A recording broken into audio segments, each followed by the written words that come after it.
was beautiful in a way that made his chest was beautiful in a way that made his chest ache with forgotten feelings. And second, that she was terrified of him. Not of danger, of connection. Her eyes held the same haunted look he'd seen in his own mirror for 3 years, the kind that came from loving someone so completely that losing them felt like losing yourself. When she snapped, "Eyes are up here," with a voice sharp enough to cut, he didn't flinch. Instead, he saw past the defensive armor to the woman underneath and recognized a survivor. Two broken people on a beach, two children who needed them to be whole, and one chance encounter that would either save them both or destroy what little remained of their carefully guarded hearts. Before we dive into this story, I want to ask you something. Have you ever met someone at the exact moment you both needed saving? Drop a comment below with the city you're watching from, and hit that like button so I can see how far this story travels. Now, let me tell you about the day everything changed. The beach house smelled like salt air and new beginnings, though Daniel Harper wasn't entirely sure he believed in either anymore. He stood in the doorway of the master bedroom, watching dust particles dance in the afternoon sunlight streaming through windows that hadn't been opened in months. The realtor had called it charming and full of potential, code words that meant it needed work. But it was theirs now, his and Chloe's, and that would have to be enough. "Daddy, can I go outside?" Chloe's voice drifted up from somewhere in the living room, high and hopeful in the way only a 5-year-old's could be. Daniel ran a hand through dark hair that had started showing gray at the temples, making him look older than 32. "Not yet, sweetheart. We need to unpack first." "But I can see the beach from the window. It's right there." He closed his eyes, remembering why he'd chosen this place. The ocean. Sarah had always loved the ocean. Before the cancer, before the hospitals, before everything turned into a countdown of lasts. Last Christmas, last birthday, last morning waking up beside her. They'd talked about buying a beach house someday. Somewhere Chloe could grow up with sand between her toes and the sound of waves as her lullaby. Someday had come 3 years too late, but here they were anyway. "Tell you what," Daniel said, descending the narrow staircase that creaked under his weight. "Help me unpack the kitchen boxes, and we'll go down to the beach before dinner." Chloe stood beside a tower of cardboard boxes, her blonde hair pulled into 2 lopsided pigtails she'd insisted on doing herself that morning. She wore a purple sundress and mismatched sneakers, one pink, one blue, because she'd declared they were more interesting that way. At 5 years old, she already had opinions about everything. "Promise?" She held up her pinky finger, the universal contract of childhood. Daniel knelt down and hooked his pinky around hers. "Promise."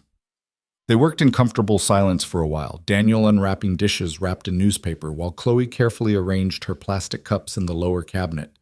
She hummed while she worked, a tuneless melody that somehow made the house feel less empty. Every few minutes, she'd glance toward the window where the ocean stretched blue and infinite beyond the dunes. "Daddy? Is Mommy watching us from heaven?" Daniel's hand stilled on the coffee mug he'd been unwrapping. It was one of Sarah's favorites, white ceramic with "World's Best Mom" printed in fading letters. They'd bought it at a gas station during a road trip, laughing about how generic it was, but Sarah had used it every morning anyway. "I think so," he said quietly, forcing the words past the knot in his throat. "I think she'd be happy we're here." "Me too." Chloe returned to her humming, apparently satisfied with his answer in the way children could be, accepting mysteries that paralyzed adults. Daniel carefully placed the mug in the cabinet, then stood and stretched his back. Through the kitchen window, he could see the neighboring house, a small cottage with weathered blue shutters and a garden that looked recently tended. A tricycle sat abandoned in the yard, bright red against the green grass, painting the sky in shades of amber and painting the sky in shades of amber and rose. Chloe practically vibrated with excitement as Daniel helped her into her swimsuit and slathered her exposed skin with sunscreen. "Arms up," he instructed, and she complied, giggling as his fingers tickled her sides. "You're going to glow in the dark with all this sunscreen." "Like a ghost?" "Like the world's palest ghost." She shrieked with laughter, and the sound filled the house with something it desperately needed. Joy. The path to the beach wound through tall grass that whispered in the breeze, releasing the scent of earth and ocean. Chloe skipped ahead, her beach bag bouncing against her hip, filled with the essentials: a plastic bucket, a shovel, and a collection of toy mermaids she insisted needed to see their home. Daniel followed more slowly, his feet remembering how to sink into sand, his lungs remembering how to breathe air that tasted like salt and possibility. The beach wasn't crowded, a handful of families scattered across the expanse, their laughter and conversation carried away by the wind. "Can I go in the water?" Chloe asked, already towing off her sandals. "Stay where I can see you," Daniel said, settling onto the sand with the beach bag. "And don't go deeper than your knees." She was off like a shot, racing toward the waves with the fearlessness of someone who hadn't yet learned that the ocean demanded respect.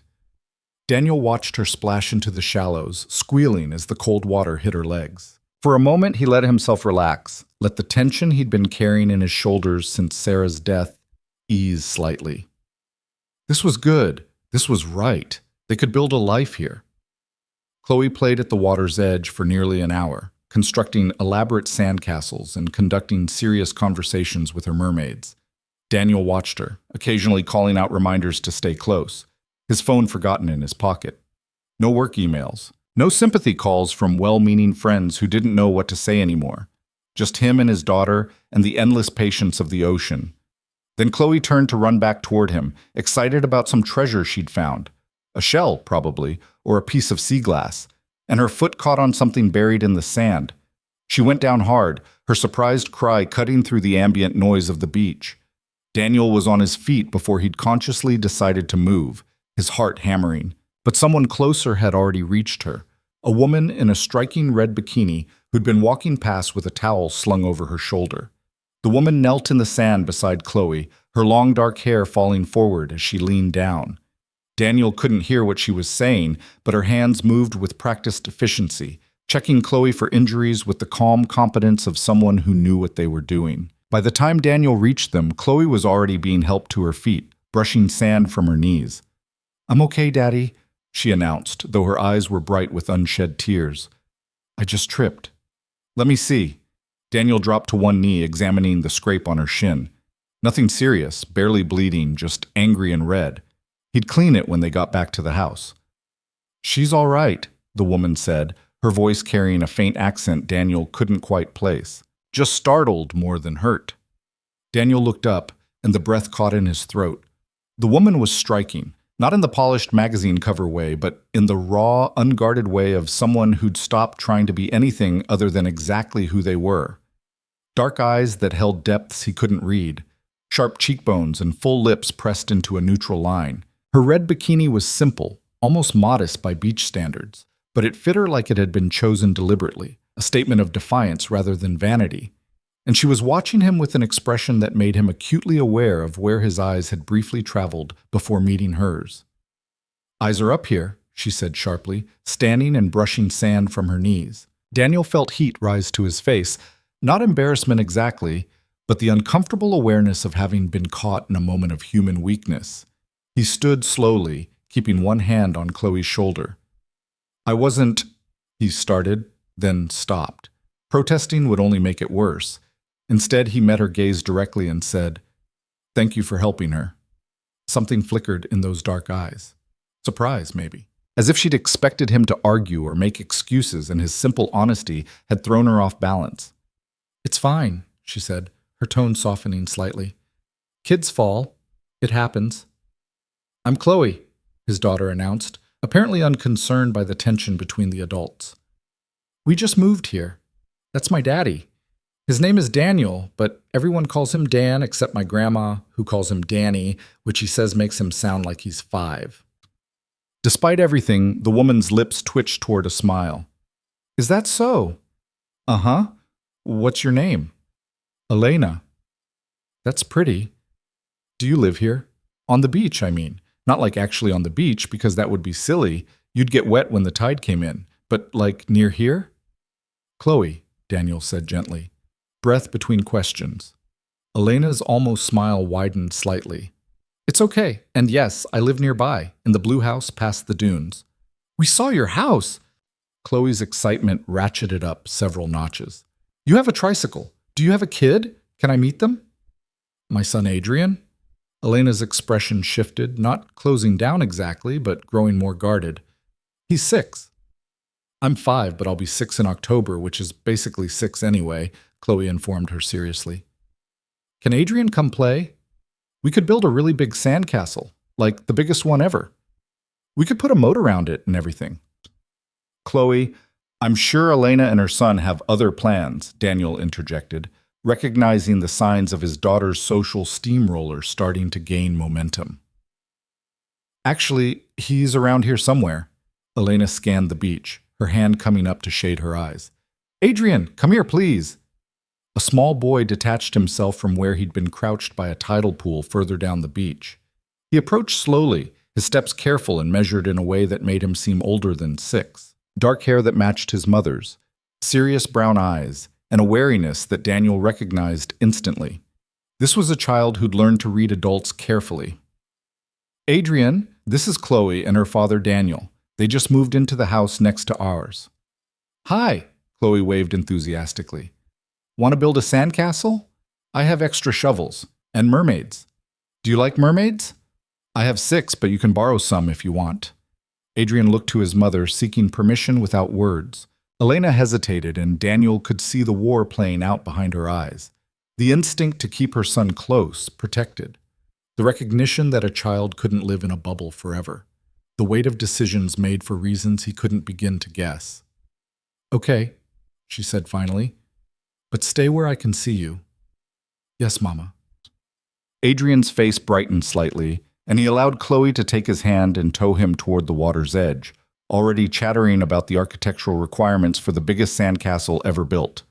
Silence settled between the adults, broken only by the rhythmic crash of waves and the distant laughter of children. Daniel searched for something to say that wouldn't sound like a line or an intrusion. Elena beat him to it. I'm sorry I snapped at you earlier. That was... She shook her head.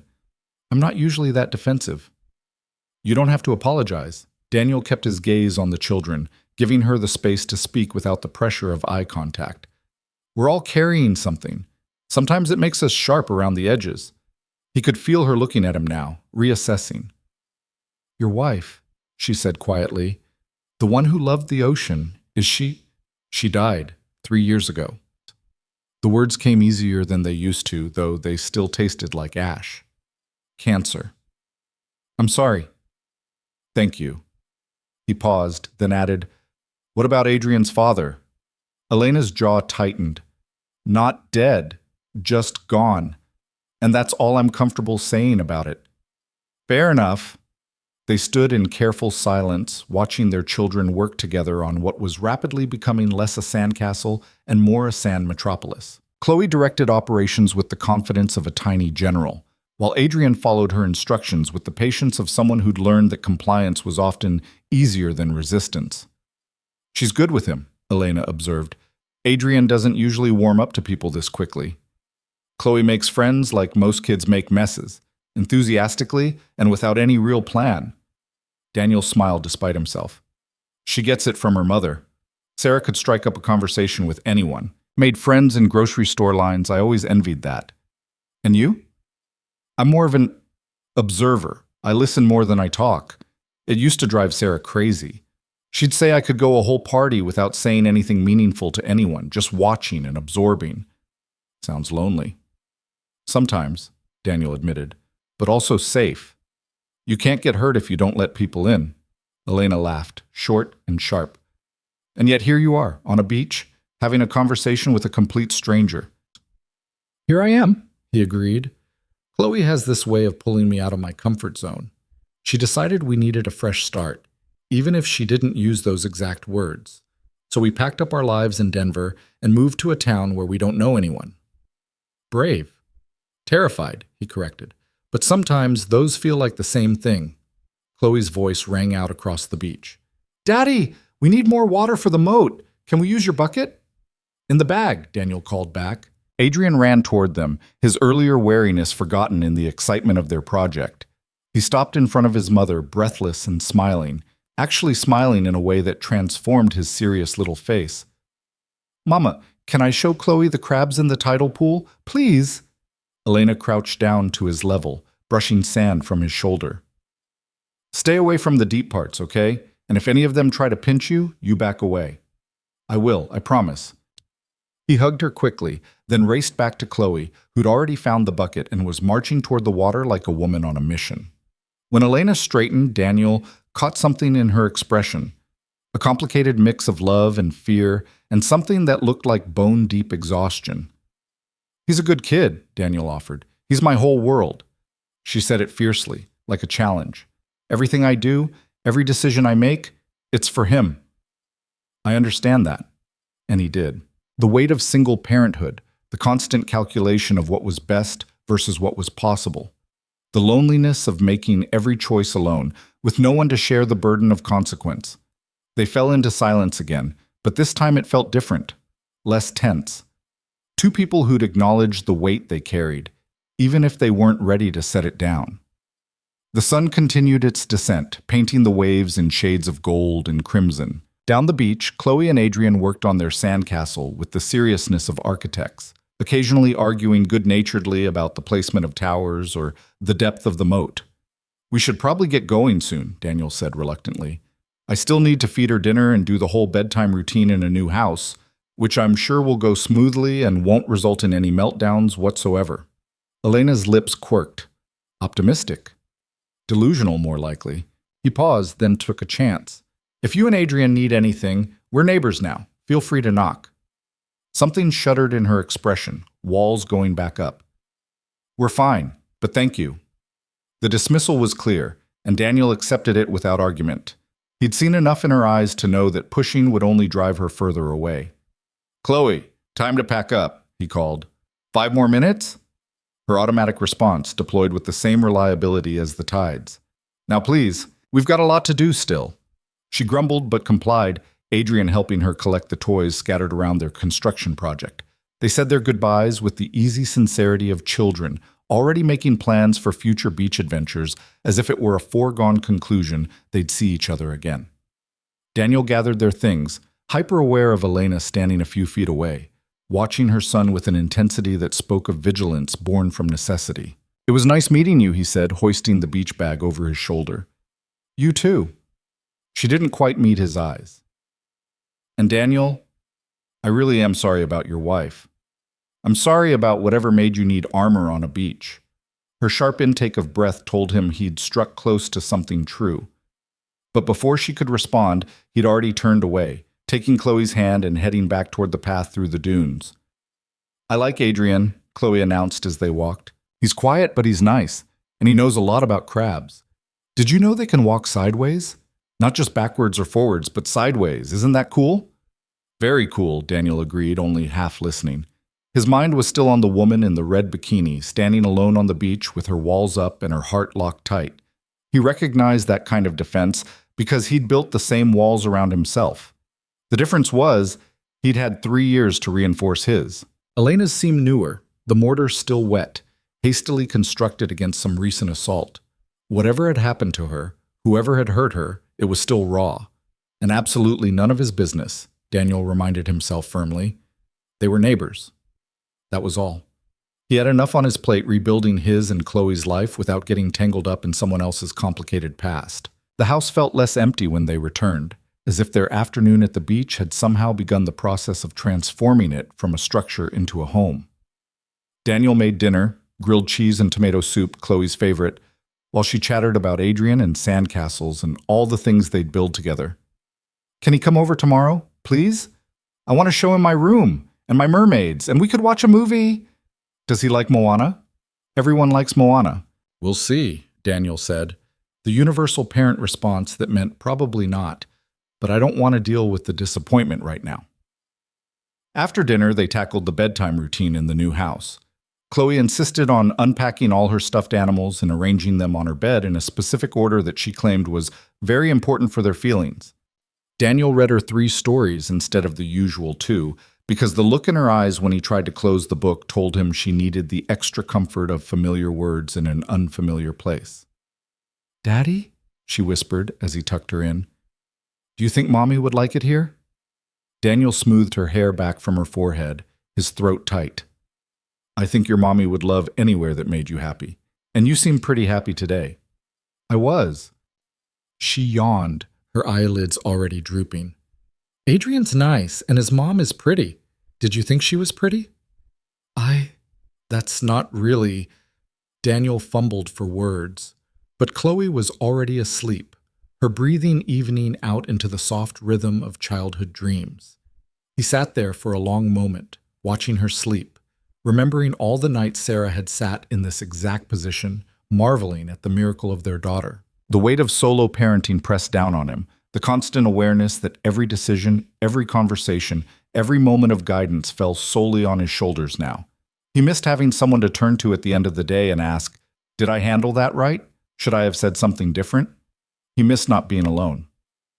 Downstairs, Daniel poured himself a glass of wine and stood at the kitchen window, looking out at the darkened beach beyond the dunes. Lights were on in this blue cottage next door. He could see movement through the windows, the ordinary choreography of evening routines. Elena was putting Adrian to bed, probably. Reading stories, answering questions, tucking him in with the same fierce protectiveness Daniel had seen on the beach.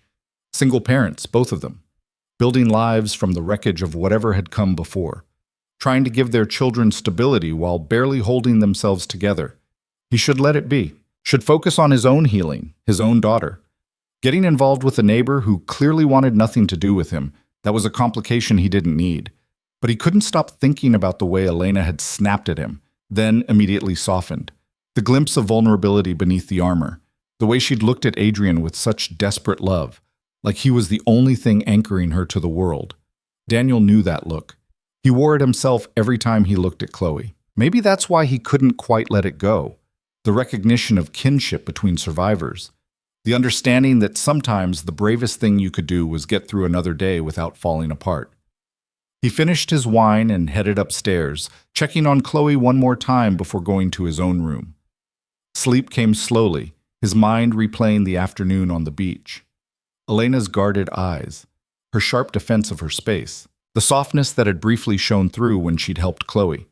Tomorrow he'd focus on unpacking the rest of the house, finding a routine, making this place feel like home. Tomorrow he'd stop thinking about the woman in the red bikini and the sad-eyed boy who knew too much about being careful. Tomorrow he'd remember all the very good reasons why getting involved was a terrible idea. But tonight, as he drifted towards sleep, Daniel couldn't quite shake the feeling that their lives had just become irreversibly entangled. Two orbits that had accidentally intersected, set on a collision course neither of them had seen coming. And somewhere in the darkness, in the blue cottage next door, Elena Cruz lay awake with similar thoughts, wondering why the sad-eyed widower with the too observant gaze had seen through her defenses so easily. Wondering why, for just a moment, she'd wanted to let him. The knock came 3 days later, just as Daniel was attempting to assemble a bookshelf that had far too many parts and instructions written in what he was fairly certain was a made-up language. Chloe was helping by organizing the screws into patterns on the floor and providing a running commentary on why the bookshelf people were very bad at explaining things. Daniel straightened, his back protesting the awkward angle he'd been crouched in, and opened the door to find Adrian standing on the porch. The boy held a plastic container in both hands, his expression serious and slightly uncertain. "Hi," Adrian said quietly. "My mama made cookies. She said I should bring some over because we're neighbors, and that's what neighbors do." Behind him, halfway down the path, Elena stood with her arms crossed, watching. She'd pulled her hair back into a ponytail, and she wore cut-off shorts and a faded t-shirt that suggested she'd been gardening. Even from a distance, Daniel could see the tension in her shoulders, the way she held herself ready to intervene if necessary. "That's very kind of her," Daniel said, accepting the container. "Tell your mom thank you." "She said you could tell her yourself if you wanted," Adrian reported dutifully. "She's right there." Chloe appeared at Daniel's elbow, her face lighting up when she saw their visitor. "Adrian, do you want to see my room? I got the glow-in-the-dark stars on the ceiling and everything. Daddy said they look like a constellation, but I think they look like a space explosion, which is way cooler." Adrian glanced back at his mother, seeking permission with the same careful deference Daniel had noticed on the beach. Elena walked closer, stopping at the bottom of the porch steps. "Is it okay?" she asked Daniel, her tone neutral but her eyes watchful. "Of course. We're just building a bookshelf, or attempting to. Fair warning, it may end up looking more like modern art than furniture." The corner of Elena's mouth twitched. "Adrian's good with instructions if you need help. He likes putting things together." Is that an offer or just information?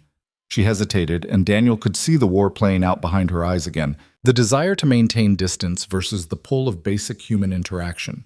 The careful weighing of risk versus reward. Adrian, she called. Go ahead, but only if you want to. The boy didn't need to be told twice. He slipped past Daniel into the house, and Chloe immediately grabbed his hand, towing him toward the stairs while explaining the complex political structure of her stuffed animal kingdom. Elena remained at the bottom of the steps, one hand resting on the railing but making no move to come closer. The cookies are chocolate chip, she said. Store-bought dough, nothing fancy. Adrian wanted to make sure you knew they were safe to eat. Safe to eat? A shadow crossed her face.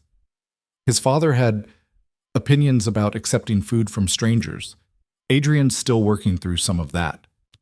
Daniel absorbed this carefully, filing it away with the other fragments of information he'd gathered.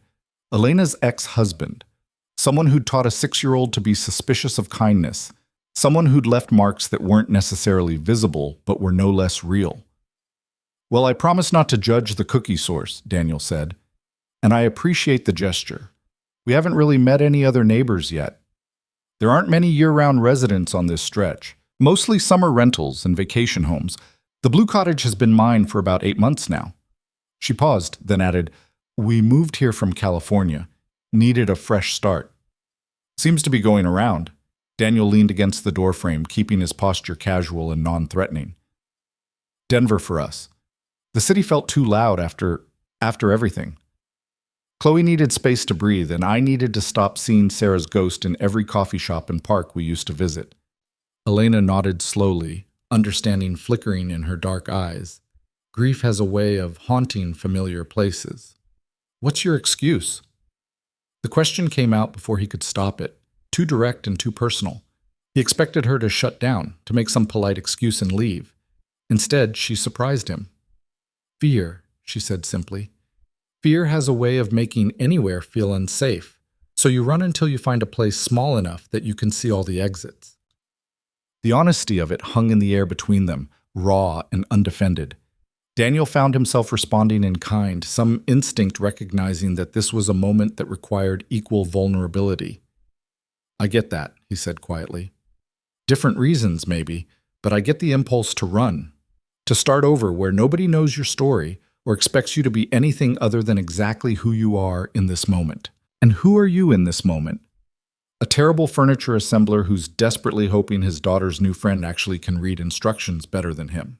Elena laughed, a real laugh this time, surprised out of her. It transformed her face, softening the sharp edges and revealing the woman she might have been before whatever had happened to make her build walls. I could help, she offered, the words coming out reluctant but genuine. If you want. I'm actually pretty good with assembly projects. Used to do all the furniture building when... She stopped, shook her head. Anyway, I could help. Daniel stepped aside, gesturing to the door. I'm not too proud to accept assistance. Fair warning, though, I've already lost 3 screws and I think step 4 might be written in ancient hieroglyphics. Elena climbed the porch steps slowly, each movement deliberate, as if approaching a threshold she wasn't entirely sure she wanted to cross. When she stepped into his house, she paused just inside the doorway, her gaze sweeping the space with an assessing quality that made Daniel wonder what she was cataloging. Exit routes, probably. Safe spaces. The ingrained habits of someone who'd learned to always have an escape plan. Living room's through there, Daniel said, pointing, along with the wreckage of my dignity and approximately 8,000 tiny wooden dowels. The bookshelf parts were spread across the floor in organized chaos, the instruction manual lying abandoned where Daniel had thrown it in frustration. Elena knelt beside the pieces, her fingers already sorting through them with practiced efficiency. Okay, she said, studying the diagram. I see the problem. You started with panel B when you should have started with panel A. Easy mistake. They look identical except for these 2 pre-drilled holes on panel A. She pointed to details so small Daniel had completely missed them. How did you even see that? Practice and necessity. She glanced up at him. You want to hand me that hammer? They worked together in comfortable silence, Elena calling out what she needed while Daniel played assistant, passing tools and parts. Upstairs, the children's laughter drifted down, punctuated by the occasional thump that suggested furniture was being rearranged for some elaborate game. They're going to destroy something, Daniel observed. Probably, Elena agreed, tightening a screw, but they're happy. Sometimes that's worth the collateral damage. Spoken like someone with experience. Adrian went through a phase where he had to build a new fort every day. Different configuration, different rules. I'd come home from work and my entire living room would be transformed into some kind of architectural experiment involving every sheet and blanket we owned. Went through, past tense? Elena's hand stilled on the bookshelf. He stopped after we left California. After we left his father. He was too quiet for a while. Too careful, like he was afraid of taking up space. Daniel handed her another panel, keeping his voice neutral. Kids are resilient, though. They bounce back. Do they? She looked at him directly, her eyes haunted. Or do they just get better at hiding the damage? The question hit too close to home. Daniel thought of Chloe's two bright smiles in the months after Sarah died. The way she'd stopped asking when Mommy was coming home and started asking if Daddy was going to leave too. The nightmares she'd had about everyone she loved disappearing. I don't know, Hugh, he admitted. I'd like to think they heal, that with enough time and stability and love, they can work through anything, but maybe that's just what I need to believe so I can sleep at night. Yeah. Elena returned her attention to the bookshelf. Maybe. They finished the assembly in 20 minutes, the piece coming together under Elena's competent guidance, like it had been personally offended by Daniel's earlier attempts. When they stepped back to admire their work, the bookshelf stood straight and sturdy, looking exactly like the picture on the box. You're hired, Daniel declared. I have at least 6 more furniture projects that need your particular skill set. I charge in coffee, Elena said, the words coming out light, but her posture still guarded, as if she wasn't entirely sure if she was joking or establishing boundaries. I make terrible coffee, Daniel warned. Sarah used to say I could burn water. Then I guess you'll have to learn. She paused, then added more quietly, or I could teach you. My mother was Cuban. She took coffee very seriously, passed down her methods like sacred texts. It was the most personal thing she'd shared, a small offering that felt significant in its vulnerability. Daniel recognized it for what it was, a tentative step toward trust, extended despite every instinct telling her to retreat. I'd like that, he said simply. The moment stretched between them, fragile and charged with possibility. Then footsteps thundered down the stairs, and both children burst into the living room, breathless and excited. Daddy, can Adrian stay for dinner? Chloe asked. Please? We're in the middle of a very important quest, and we can't just stop in the middle because that's not how quests work. What kind of quest? Daniel asked, amused.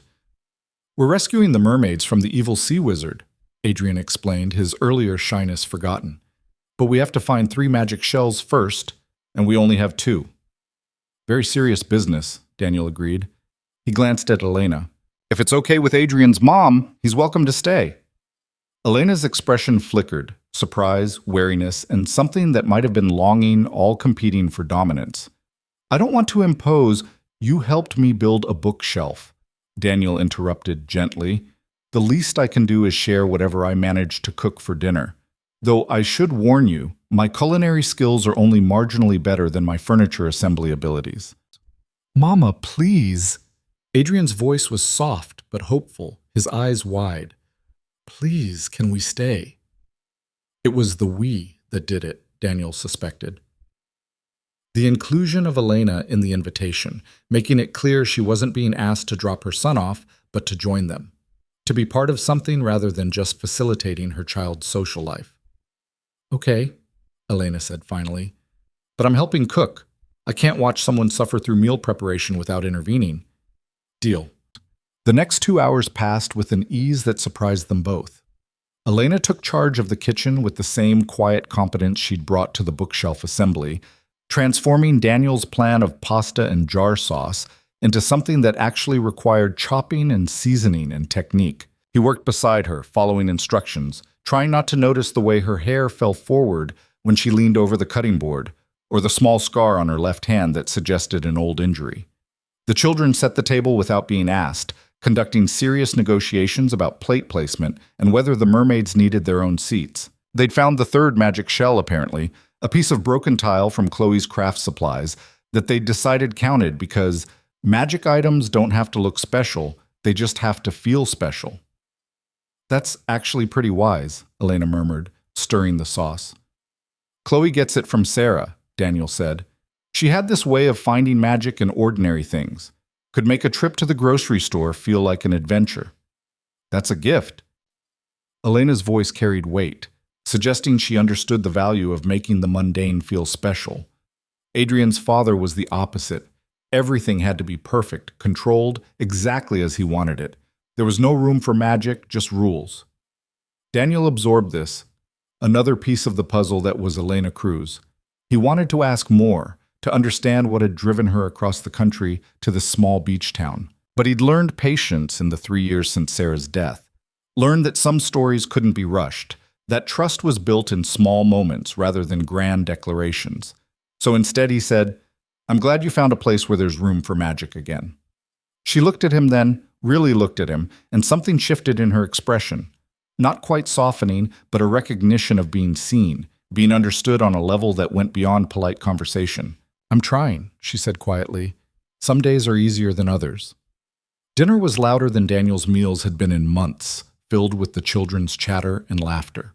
Adrian came out of his shell more with each passing minute, his seriousness giving way to the playful energy of a child who felt safe enough to just be a child. He told jokes that made Chloe shriek with laughter, even though half of them didn't quite make sense. He helped serve food with careful precision, making sure everyone had equal portions.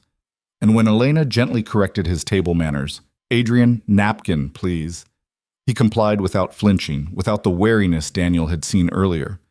This was what safe looked like, Daniel realized. A child who could relax into being 6 years old instead of constantly monitoring the adults around him for signs of danger. After dinner, the kids returned to their quest while Daniel and Elena tackled the dishes. They worked in synchrony, her washing while he dried, falling into a rhythm that felt oddly domestic and comfortable. "Thank you for this," Elena said, her hands submerged in soapy water. He's had a hard time making friends since we moved. Kids can sense when another kid is different, and he's been so guarded for so long." "Chloe has that effect on people," Daniel said. "She doesn't really understand the concept of strangers. Everyone's just a friend she hasn't gotten to know yet." "Must make you nervous sometimes." "Terrified," he admitted. "But I also don't want her to lose that openness just because the world can be cruel. It's a balance, you know. Teaching her to be safe without teaching her to be afraid." Elena's hand stilled in the water. Yes, exactly that. I don't want Adrian to grow up paranoid and isolated, but I also can't," her voice caught. "I can't let him get hurt again. I won't." The fierceness in her tone spoke volumes. Daniel set down the dish he'd been drying, giving her his full attention. "What happened, Elena?" She pulled her hands from the water, gripping the edge of the sink. For a long moment, he thought she wouldn't answer, that he'd pushed too far too fast. Then she took a shaky breath. "His father, Victor, he was charming when we met. Successful, confident, attentive, everything I thought I wanted. We got married too fast, I got pregnant faster, and by the time I realized what he really was, I was trapped." Daniel waited, letting her find the words at her own pace. "He wasn't physically abusive," Elena continued, her voice tight. "At least not often. But he controlled everything, what I wore, who I talked to, how I raised Adrian. Every decision had to go through him, and if I disagreed, he'd make me pay for it in 100 small ways. Criticism disguised as concern. Isolation framed as protection. He'd tell me I was too emotional, too irrational, that I couldn't be trusted to make good choices." "Gaslighting," Daniel said quietly. "That's the clinical term, yeah. Took me 6 years to recognize it for what it was. 6 years of thinking I was the problem, that if I just tried harder, or was better somehow, things would improve." She laughed bitterly. And Adrian saw all of it. Learned to read his father's moods, to make himself small and quiet when Victor was angry. A 6-year-old shouldn't have to live like that. "No, he shouldn't." Daniel's jaw tightened. "What made you finally leave?" Elena turned to face him fully, her eyes bright with unshed tears. "Victor started directing his attention to Adrian. Started criticizing everything the kid did, how he played, what he liked, the way he talked, called him weak for crying, told him he needed to toughen up. And I realized that if I stayed, I'd be teaching Adrian that this was normal, that love looked like control and criticism. I couldn't do that to him. So you left. I ran, she corrected. Packed what I could fit in my car while Victor was at work, emptied half our savings account, and drove. Didn't even know where I was going until I ended up here. Filed for divorce from across the country, got a lawyer who specialized in domestic situations. And Victor? Her expression hardened. He fought it. Tried to claim I was mentally unstable, that I'd kidnapped Adrian, but I had documentation, texts, emails, a therapist who'd been seeing me the last year we were together. The court granted me temporary custody, but the final hearing is still pending. Daniel felt cold understanding settle in his chest. He's still a threat. Always, Elena said flatly. Men like Victor don't just let go. They don't accept losing control. He's got money, connections, lawyers who know how to work the system. And he's made it clear he's going to take Adrian from me, one way or another. He won't. Daniel spoke with more conviction than he probably should have, given he knew almost nothing about her legal situation. You can't know that.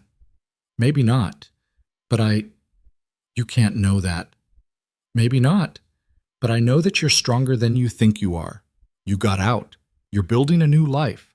That takes courage. Or desperation. Sometimes those are the same thing too.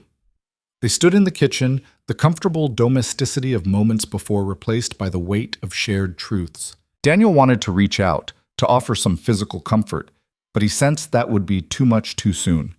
Elena was barely holding herself together, her vulnerability clearly costing her.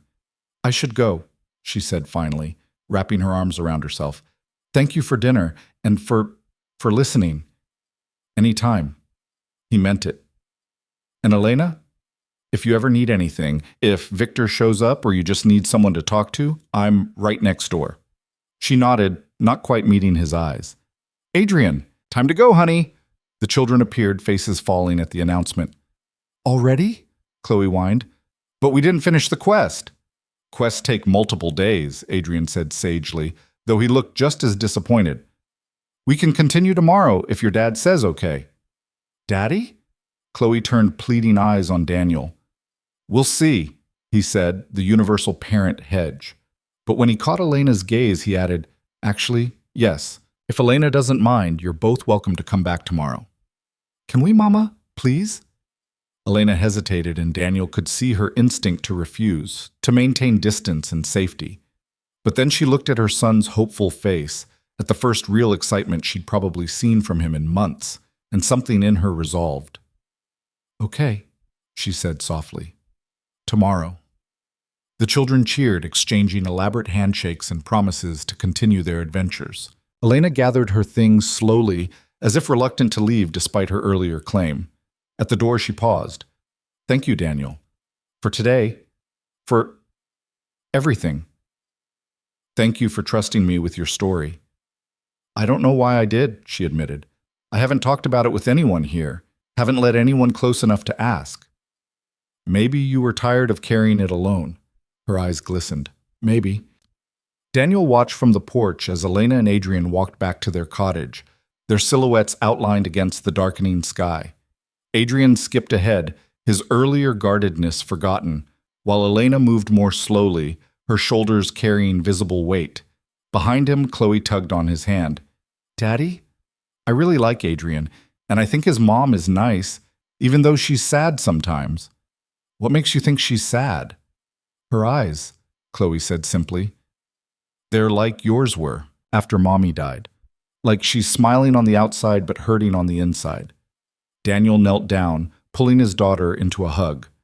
You're very observant, sweetheart. Is she going to be okay? I hope so, Daniel said honestly. Sometimes people need time to heal from things we can't see, but having friends helps. Like us? Like us. Chloe seemed satisfied with this answer, content that they could be the kind of friends who helped people heal. She chatted happily through her bedtime routine, already planning the next day's adventures with Adrian, secure in the simple faith of childhood that everything would work out. Daniel envied that certainty. After Chloe fell asleep, he found himself at the kitchen window again, looking toward the blue cottage. Lights were on, and he could see movement inside. Elena putting Adrian to bed, probably, going through the same rituals he'd just completed with Chloe. Two single parents, both running from different kinds of loss, both trying to build something stable for their children while barely holding themselves together. The parallels were almost too obvious, too convenient. And yet Daniel couldn't deny the pull he felt toward Elena. Not just attraction, though she was undeniably beautiful, but a recognition of kinship, of shared understanding that went deeper than surface connection. She knew what it was like to carry weight alone, to make impossible choices, to sacrifice everything for the sake of a child. And she was in danger. Maybe not immediate physical danger, but the threat of her ex-husband loomed over everything. Victor could come back, could take Adrian, could destroy the fragile peace she'd built in this small beach town. Daniel had no right to involve himself in that situation. No standing, no claim, nothing beyond being a neighbor who'd shared one dinner. But as he turned away from the window and climbed the stairs to his empty bedroom, he couldn't shake the feeling that their lives had become entangled for a reason. That sometimes people found each other at exactly the moment they both needed saving, even if neither of them was ready to admit it. Tomorrow, Elena and Adrian would come back. The children would continue their quest, and the adults would dance around the connection growing between them, both too scared and too scarred to acknowledge it out loud. But it was there, real and undeniable and terrifying in its potential. And Daniel Harper, who'd sworn he was done risking his heart, found himself willing to take the chance anyway. Tomorrow became a week of tomorrows, each day bleeding into the next with a rhythm that felt both natural and fragile. The children's quest expanded from mermaids to pirates to dragons, their imaginations weaving elaborate narratives that required increasingly complex props. Daniel's living room transformed into a command center of blanket forts and cardboard boxes, while Elena contributed art supplies and a seemingly endless patience for answering questions about whether dragons could swim and if mermaids were afraid of sea monsters. The adults circled each other carefully during those first days, finding excuses to be in the same space while maintaining the pretense that it was all for the children. Elena would bring over ingredients for dinner, claiming she'd bought too much at the store. Daniel would invite them to stay because it was getting late and he'd already made enough food for 4. They'd end up in his kitchen or on the porch, talking while the kids played, sharing pieces of themselves in increments small enough to feel safe. Daniel learned that Elena had worked as a graphic designer before Adrian was born, that she'd given it up because Victor insisted she should focus on being a mother.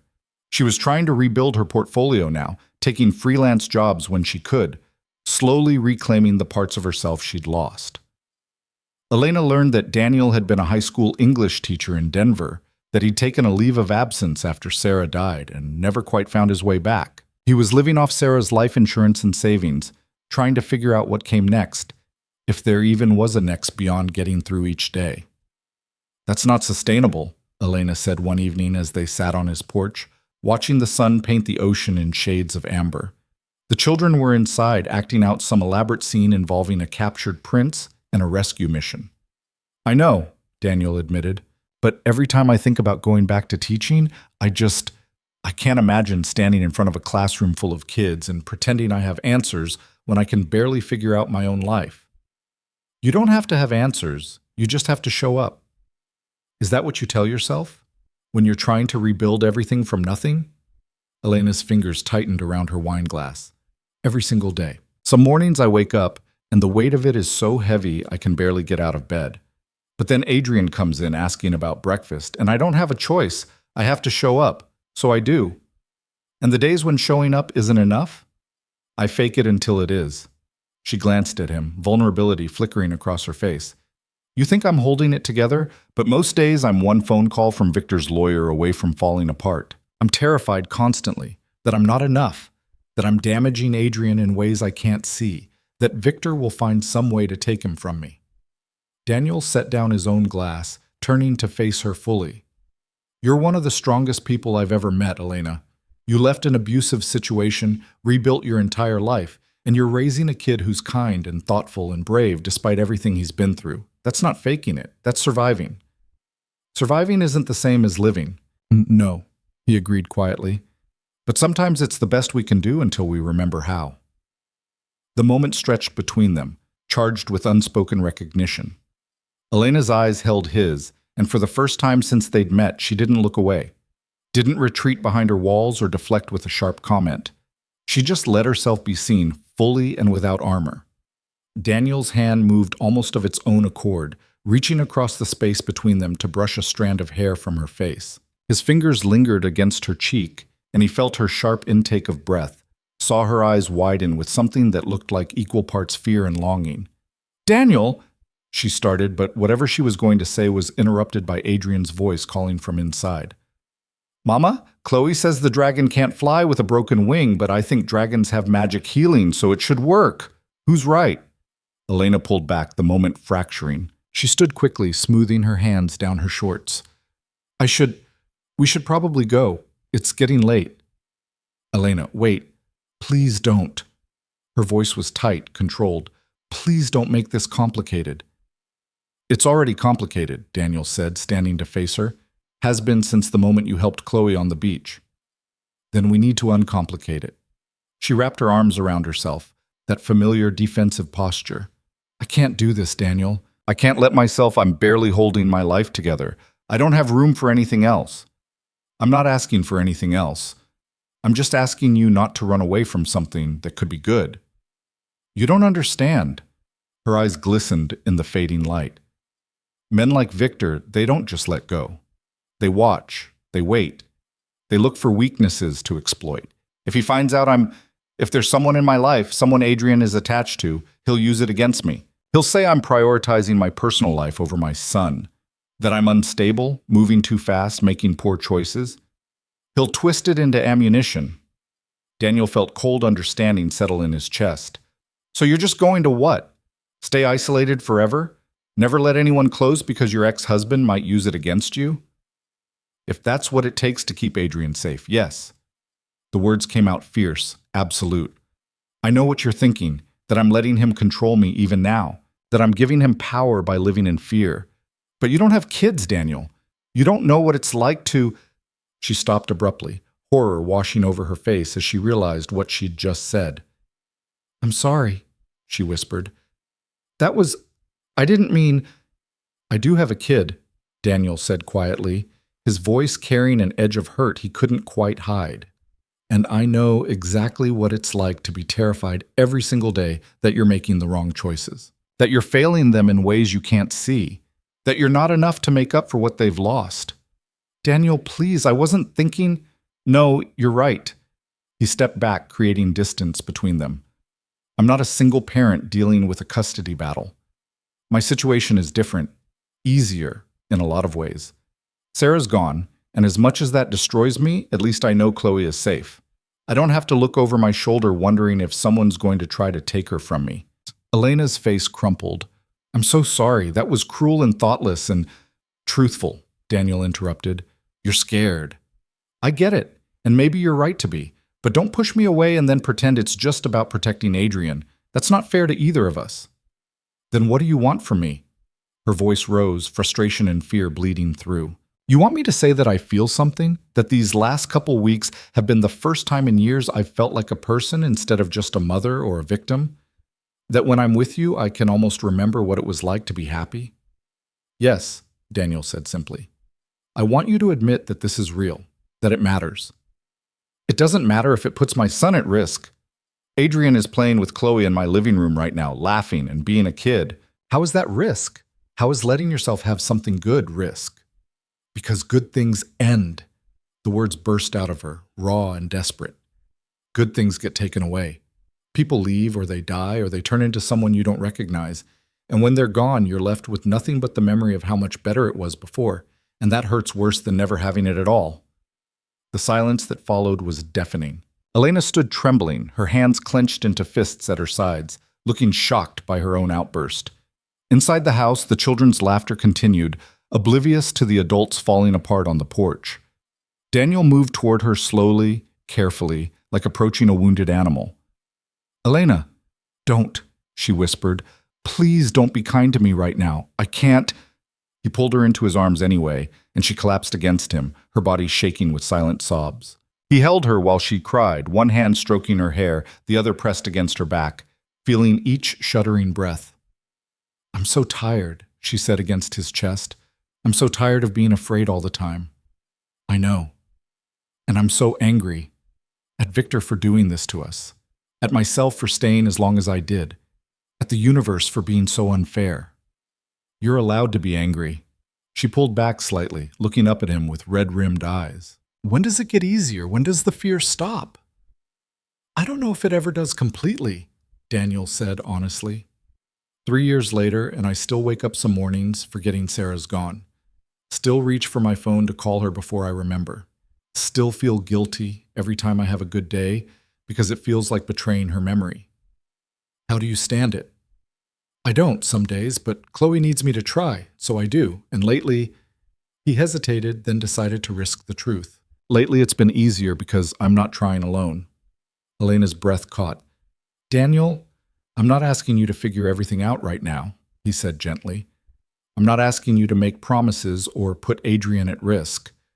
I'm just asking you not to disappear, not to shut me out completely. I don't know if I can do this. Then let's just do what we've been doing. Dinners, conversations, letting the kids be friends.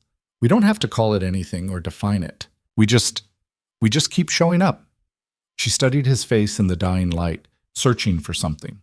Whatever she found there must have satisfied her because she nodded slowly. Okay, but slowly. And if anything changes with Victor, if there's any sign that this could hurt my case, you pull back. I understand. He brushed a thumb across her cheek, wiping away the tear tracks. But Elena, for what it's worth, I think you're braver than you give yourself credit for, and stronger. And if Victor tries to come for you, he's going to find out that you're not alone anymore. I've been alone for a long time, she said quietly. I'm not sure I remember how to be anything else. Then we'll figure it out together. The sound of approaching footsteps made them step apart. Adrian appeared in the doorway, his expression concerned. Mama? Are you okay? You sound sad. Elena wiped her eyes quickly, forcing a smile. I'm fine, baby. Just talking with Mr. Harper about grown-up things. You can call him Daniel, Adrian said seriously. Chloe says it's okay. She asked him. Did she now? Elena glanced at Daniel, something like amusement breaking through the lingering emotion. She has opinions about formality, Daniel confirmed. Very strong opinions. Adrian stepped onto the porch, moving to his mother's side. He took her hand, and Elena squeezed it gratefully, drawing strength from the small gesture. Are we still friends? Adrian asked, looking between them. You and Daniel? Because Chloe is my best friend now, and it would be weird if our parents weren't friends too. Yes, Elena said, her voice steadying. We're still friends. Good. Adrian seemed satisfied. Because Chloe wants to show me the tide pools tomorrow morning when it's low tide. She says there's sea stars and anemones and maybe even an octopus if we're lucky. Can we go, please? Elena looked at Daniel, a question in her eyes. He nodded slightly, offering silent support for whatever she decided. Okay, she said. We can go to the tide pools tomorrow. Yes! Adrian pumped his fist, then raced back inside to share the news with Chloe, leaving the adults alone again. Thank you, Elena said quietly, for not pushing, for understanding. We all carry things, Daniel replied. Sometimes the best we can do is help each other carry the weight. They gathered the children a few minutes later, Adrian clutching a drawing he and Chloe had made of their dragon-mermaid adventure. Elena was quiet as they walked back to her cottage, her hand resting on Adrian's shoulder in that protective way that had become familiar.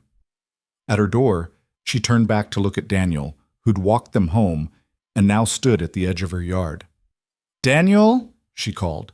What you said before about good things ending? You're right, they do. Everything ends eventually, but maybe the point isn't to avoid good things because we're afraid of losing them. Maybe the point is to hold on to them as tightly as we can while we have them. Maybe, he agreed. I'm going to try to remember that. Me too. The next morning arrived wrapped in fog, the beach emerging slowly from the gray as the sun fought to break through. Daniel woke to the smell of coffee brewing and found Chloe already awake, dressed in her swimsuit with a rain jacket over it, packing her beach bag with the focused determination of someone on a mission. Adrian said to be ready early, she explained, Because low tide is the best time and we don't want to miss it. It's 6:30 in the morning, sweetheart. I know, we might be late.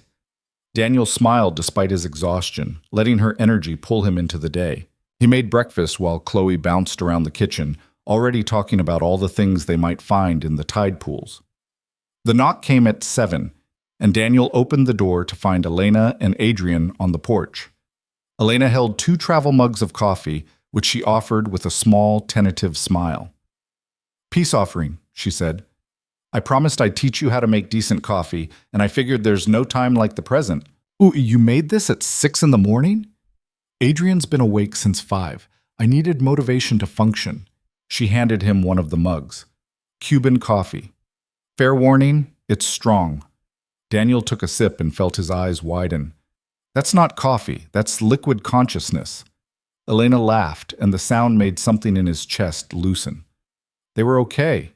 Last night's breakdown hadn't shattered the fragile connection they'd built. If anything, the vulnerability had strengthened it, creating a foundation of honesty that felt more solid than polite pretense ever could.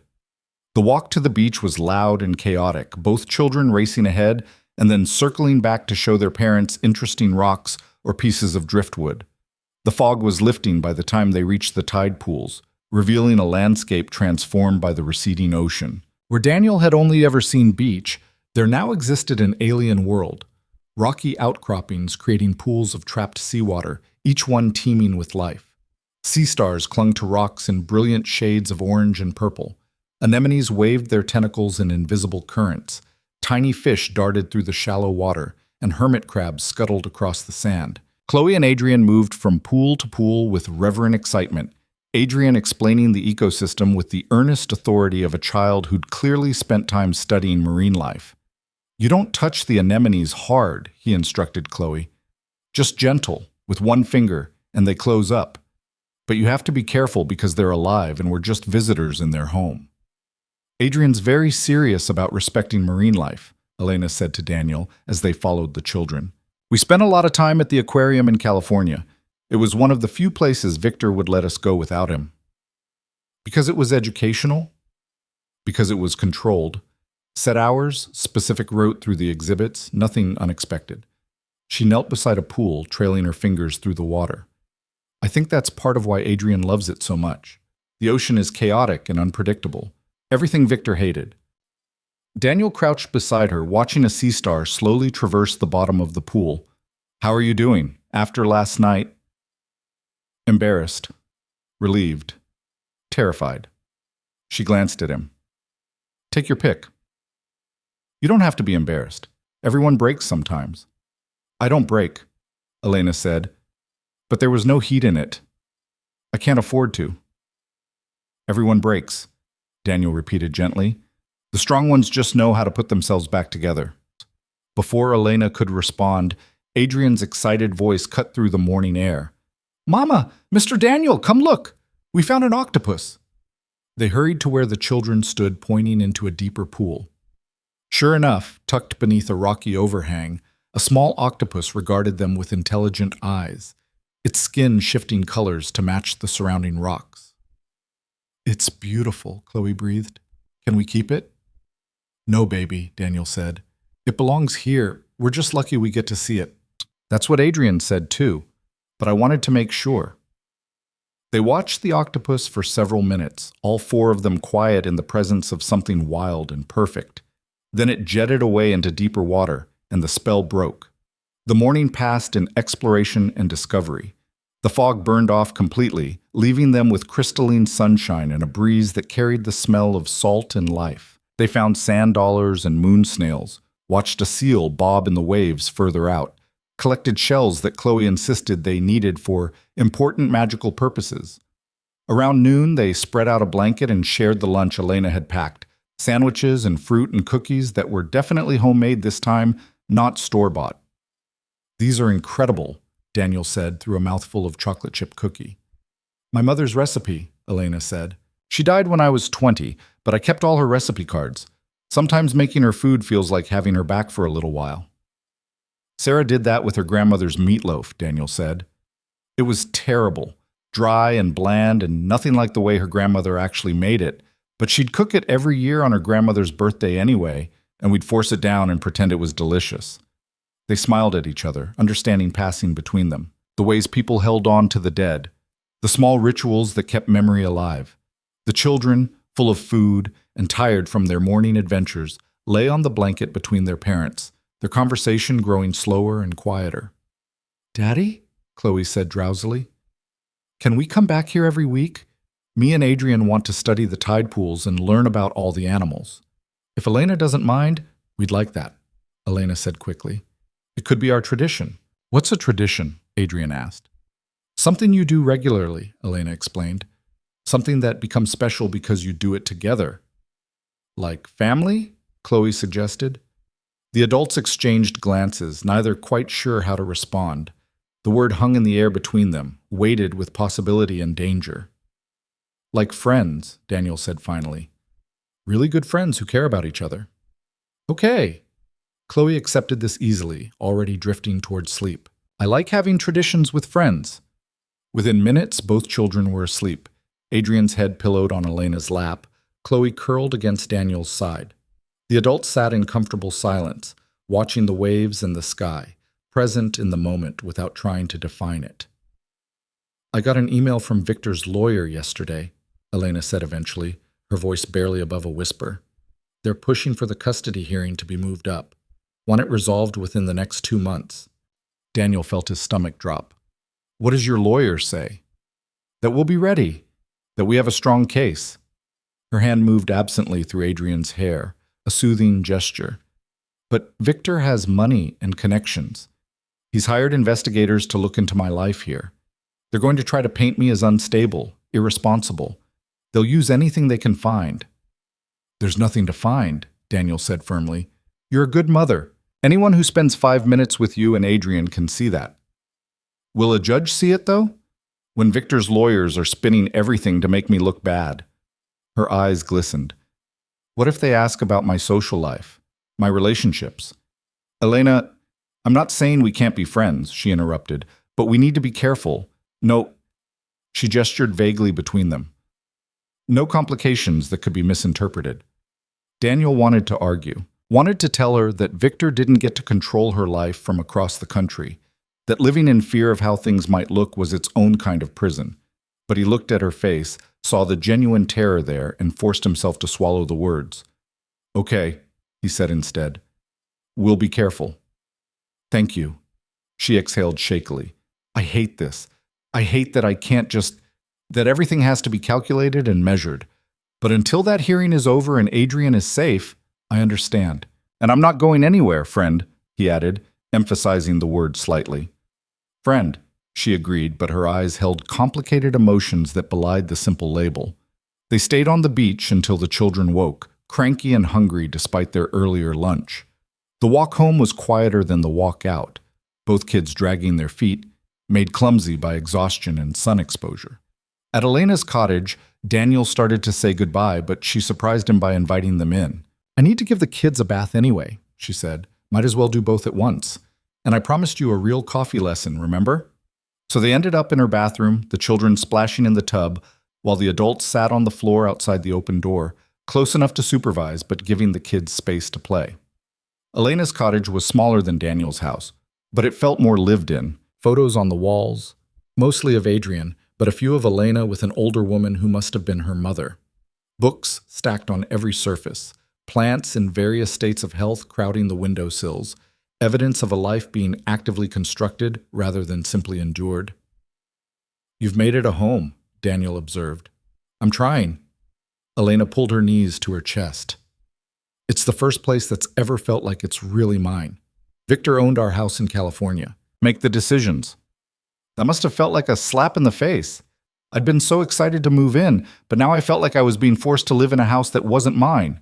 I wanted to change the locks, but he'd remind me of that whenever I wanted to change anything. "It's my house, Elena. I make the decisions." That must have felt suffocating. It was.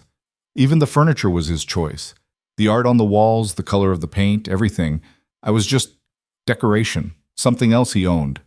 She rested her chin on her knees. "This place is small, and the plumbing is questionable, and the roof leaks when it rains hard. But it's mine. I chose it. I pay for it with money I earn. And if I want to paint the walls purple or hang my mother's terrible watercolors, I can. From the bathroom, the children's laughter echoed, along with the sound of significant splashing. Easy on the water, Elena called. We're not trying to flood the house. Okay, Mama, Adrian called back, followed immediately by more splashing. Elena smiled despite herself. They're going to be impossible to separate when the school year starts. Does Adrian go to the elementary school in town? He will in the fall. I've been homeschooling him since we left California, mostly because I was afraid Victor would try to take him from school if I enrolled him somewhere. But my lawyer says I need to show stability, normal routines. School is part of that. And what about you? Are you working? Freelance graphic design when I can get it. I had to rebuild my client base from scratch, and it's slow going. But I'm making enough to cover rent and food. Barely. Victor's lawyers keep fighting the support payments, dragging everything out. She laughed bitterly. He makes more in a month than I've made in the last year, but he'll spend 10 times that amount on lawyers rather than give me a penny. It's about control, not money. Daniel felt anger rise in his chest, hot and protective. He sounds like a real piece of work. That's a generous description. Elena was quiet for a moment, then said, Can I ask you something? Anything. Do you ever resent it? Being a single parent? Having to do everything alone? Daniel considered the question carefully. I resent that Sarah died, that Chloe has to grow up without her mother, that I can't share the good moments or the hard ones with the person who should be here. But resent Chloe? Resent being her father? Never. She's the only thing that kept me going after Sarah died. Even on the hard days? Especially on the hard days. He met her eyes. Why do you ask? Elena looked away, her jaw tight. Victor used to tell me I resented Adrian, that I was only staying because I felt trapped by motherhood, not because I actually wanted to be a parent. And sometimes, on the really difficult days, I'd wonder if he was right, if I was doing this out of obligation rather than love. That's the gaslighting talking, Daniel said firmly. He wanted you to doubt yourself, to feel guilty for normal human emotions. Everyone has hard days. Everyone feels overwhelmed sometimes. That doesn't mean you don't love your kid. How do you know? Because I've seen you with Adrian. I've watched you put his needs before your own in 100 small ways. The way you cut the crusts off his sandwiches even though it's extra work. The way you let him choose the route when you're walking somewhere. The way you listen, really listen, when he talks about tide pools or dragons or whatever he's interested in that day. That's not obligation. That's love. Tears spilled down Elena's cheeks, but she was smiling. He really did a number on me, didn't he? Made me question the one thing I knew for certain. He tried, Daniel corrected. But you got out. You're here, rebuilding, giving Adrian a life where he's safe and loved. Victor doesn't get to take credit for that, and he doesn't get to make you doubt it. Elena wiped her eyes roughly. You're good at this. The pep talk thing. I was a teacher, remember? I've had a lot of practice talking teenagers off ledges. Metaphorical ledges, he added quickly. Still, thank you. I needed to hear that today. The bathroom door opened and two squeaky clean children emerged, wrapped in towels and grinning. We're mermaids, Chloe announced. Adrian showed me how to swim like a dolphin, and I taught him how to hold his breath underwater for 10 whole seconds. Very impressive, Daniel said, standing and offering Elena a hand up. She took it, her fingers warm and slightly damp from washing the children.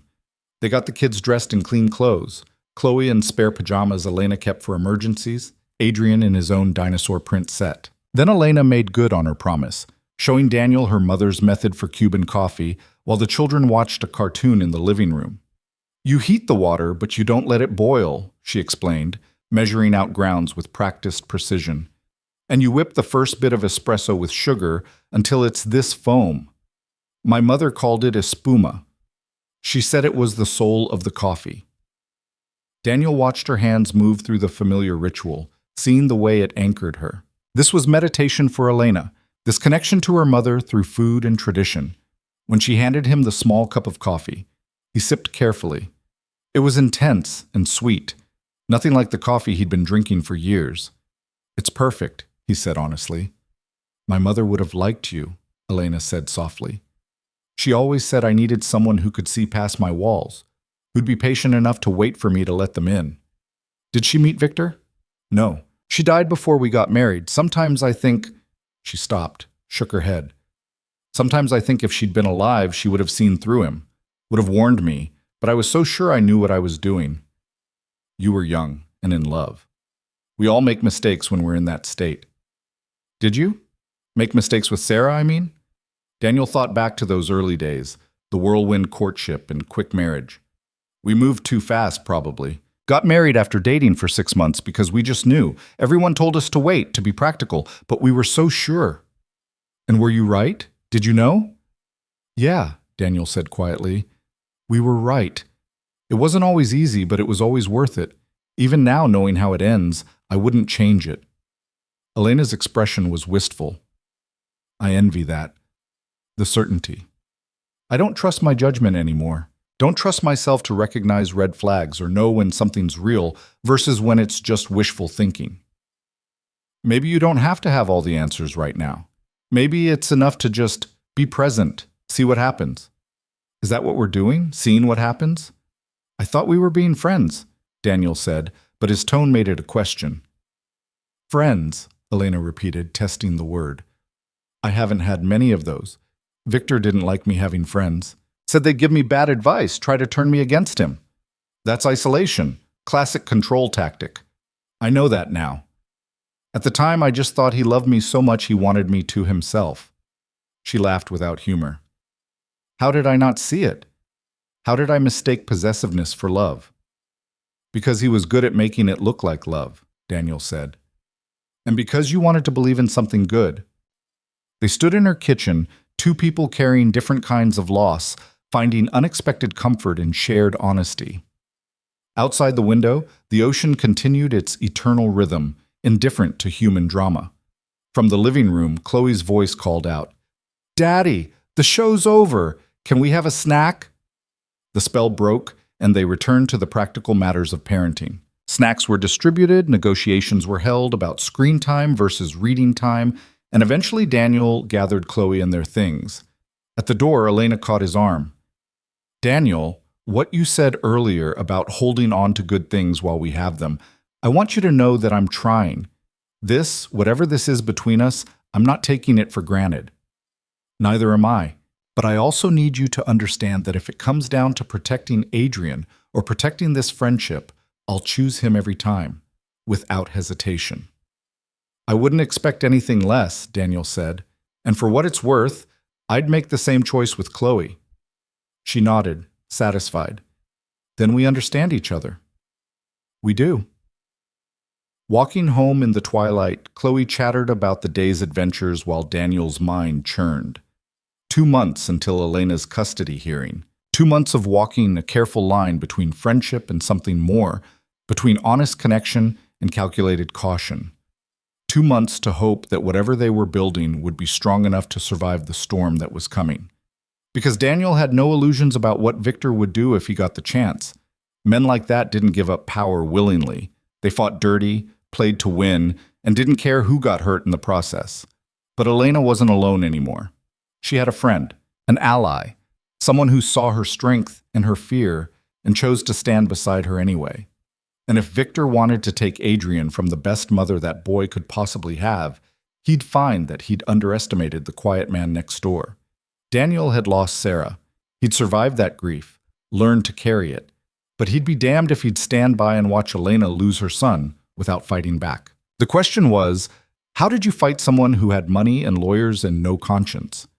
He didn't have the answer yet, but he had 2 months to figure it out. The call came on a Tuesday afternoon, 6 weeks after that conversation in Elena's kitchen. Daniel was helping Chloe with a puzzle when he heard the sound through the open window. Elena's voice, sharp and rising, carrying across the space between their houses. He was on his feet before he'd consciously decided to move, something in her tone triggering every protective instinct he had. Through her kitchen window, he could see her pacing, one hand pressed to her forehead, the phone clutched in the other. Stay here, he told Chloe. Keep working on the puzzle. I'll be right back. He was halfway across her yard when Elena's front door burst open. She stood in the doorway, her face drained of color, her whole body trembling. Elena, what happened? He's coming. Her voice was hollow, shocked. Victor, he's flying in tomorrow. His lawyers filed for an emergency custody hearing, claiming I'm endangering Adrian. They've scheduled it for Friday. Friday? That's 3 days away. Can they even do that? Apparently they can if they convince a judge there's immediate risk to the child. She laughed, high and brittle. Victor told his lawyers I'm mentally unstable, that I've been isolated and erratic, that Adrian needs to be removed from my care immediately for his own safety. Daniel felt cold fury wash through him. That's insane. Anyone who's seen you with Adrian knows it doesn't matter what's true. Elena cut him off. It matters what they can make a judge believe. And Victor's very good at making people believe his version of reality. Adrian appeared behind his mother, his small face creased with worry. Mama, why are you crying? Elena hadn't even realized she was crying. She wiped at her face roughly, trying to pull herself together. I'm okay, baby. Just some grown-up stuff. Why don't you go play with your trains for a bit? Is it my father? Adrian's voice was small, fearful. Is he coming? The fact that a 6-year-old could read the situation so clearly, could connect his mother's distress to his father's involvement, made Daniel's chest ache. Yes, Elena said, and Daniel had to admire her honesty even in crisis. He's coming to visit, but it's going to be okay. You promise? Adrian's eyes were wide, searching his mother's face for reassurance she couldn't quite provide. I promise I will do everything in my power to keep you safe, Elena said carefully. Always. It wasn't quite the same as promising everything would be okay, and Adrian was smart enough to catch the distinction, but he nodded anyway, accepting what comfort he could get. Can I go to Chloe's? He asked. Please? I don't want to be here right now. Elena looked at Daniel, desperation in her eyes. He nodded immediately. Of course. Chloe's working on a puzzle. She'd love your help. Adrian ran to get his shoes, and Elena sagged against the door frame, all the strength bleeding out of her. I can't do this, she whispered. I can't face him. I'm not strong enough. Yes, you are, Daniel said firmly. You left him. You built a new life. You've protected Adrian for 8 months. You're stronger than you think. You don't understand. Victor doesn't just argue, he destroys. He'll find every weakness, every mistake I've made, and he'll use it to prove I'm unfit. And the worst part is, I've handed him ammunition, moving across the country without consulting him, taking Adrian out of his school, isolating myself here. Her voice cracked. He's going to paint me as a kidnapper who's damaged our son through my own instability. Is your lawyer good? She's competent, but Victor's team is aggressive and expensive. They play dirty. Daniel stepped closer, taking her shoulders gently. Listen to me. You need to call your lawyer right now. Tell her what's happening. And then you need to write down everything, every incident of control, every threat, every moment that made you afraid. Document everything you can remember. I've already done that, months ago. Then do it again. Add anything new. Times Victor called and made Adrian upset. Emails that were threatening. Anything that shows a pattern. He paused. And Elena? You need to tell your lawyer about me. She went very still. What? Victor's investigators have been watching you. If they know about our friendship and you haven't disclosed it, that looks like you're hiding something. But if your lawyer knows, she can frame it properly. Neighbors who help each other, single parents supporting each other, nothing inappropriate. But Victor will twist it. He'll make it seem like I'm prioritizing my personal life over Adrian. Let him try, Daniel said, surprising himself with the steel in his voice. Because anyone who actually looks at the situation will see a mother who's created a stable, loving environment for her son, who's made friends in her community, who's building a life instead of hiding from one. Elena searched his face. Why are you doing this? Why do you care so much? Because you're my friend. Because Adrian deserves better than to be used as a weapon in his parents' war. And because... He stopped, the words catching in his throat. Because watching you fight for your son makes me remember why it matters to keep fighting at all, he said quietly. Sarah's been gone 3 years, and I've been going through the motions, surviving but not living. And then you showed up, and suddenly I remembered what it feels like to care about something beyond just getting through the day. Tears spilled down Elena's cheeks again. Daniel, I'm not asking for anything, he said quickly. I know the timing is terrible. I know you need to focus on the hearing, but I need you to know that I'm not going anywhere. Whatever you need, testimony, documentation, someone to watch Adrian during court proceedings, I'm here. This could get ugly. I don't care. Victor will try to destroy anyone who stands with me. Let him try. Daniel smiled grimly. I'm a high school English teacher who lost his wife to cancer. I live a very boring, very documented life. There's nothing he can use against me. You don't know him like I do. Maybe not. But I know you. And I know that you're worth fighting for. The moment hung between them, weighted with everything they hadn't said over the past weeks. Elena took a shaky breath, then nodded. Okay, I'll call my lawyer and I'll tell her about you, about our friendship. Good. Daniel squeezed her shoulders gently, then released her. And Elena, you're not alone in this, remember that. Adrian reappeared with his shoes on, and Daniel walked him back to his house, where Chloe greeted him with the enthusiasm of someone who hadn't seen her best friend in weeks rather than hours. We're working on the puzzle of the ocean, she announced. It has dolphins and whales and a sea turtle. Adrian can do the corner pieces because he's really good at those. The children settled into the puzzle while Daniel moved to the kitchen, keeping them in sight but giving them space. Through the window, he could see Elena on her phone, pacing her living room, her free hand gesturing as she talked. His own phone buzzed. A text from Elena. Lawyer wants all documentation by tonight. Going to be a long afternoon. Can Adrian stay with you? Daniel typed back. As long as you need. We'll feed him dinner. The response came quickly. Thank you for everything. The next 3 days passed in a blur of controlled chaos. Elena worked around the clock with her lawyer, preparing her case, gathering evidence, rehearsing testimony. Daniel kept Adrian occupied, maintaining as much normalcy as possible while the boys' world threatened to tilt off its axis. Wednesday evening, Daniel made spaghetti, while both children sat at the kitchen table, Adrian drawing while Chloe narrated an elaborate story about underwater kingdoms. The scene was so domestic, so achingly normal, that it made Daniel's chest tight. Mr. Daniel? Adrian said suddenly, his crayon stilling. Is my dad going to take me away from my mama? Chloe's narration stopped abruptly. She looked at Daniel with wide eyes, waiting to see how he'd handle this. Daniel set down the spoon he'd been using to stir sauce and came to sit at the table with them. I don't know what's going to happen on Friday, he said honestly, but I know your mama loves you more than anything in the world, and I know she's doing everything she can to make sure you stay together. My dad says she's sick, that she can't take care of me properly. Adrian's voice was small, confused. But she doesn't seem sick to me. She makes me breakfast and helps with my homework and plays with me. Sick people can't do that, can they? Your mama isn't sick, Daniel said firmly. Your dad is saying that because he's angry at her. Sometimes adults say things that aren't true when they're angry. That's lying, Chloe interjected. My teacher says lying is wrong. It is wrong, Daniel agreed. And what your dad is doing is wrong, Adrian. But sometimes the world isn't fair and people who do wrong things don't always get in trouble for it right away. So he might win, even though he's lying? He might, Daniel admitted, hating the words even as he said them.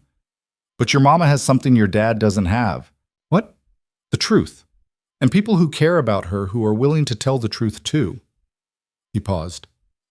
Adrian, if the judge asks you questions on Friday, you need to be very brave and tell the truth about how you feel, about whether you feel safe with your mama, whether you're happy here. Can you do that? Adrian nodded slowly, but his eyes were fearful. Will my dad be in the room? Probably. He gets angry when people disagree with him. I know, but the judge won't let him hurt you or your mama. That's their job, to keep everyone safe. Okay.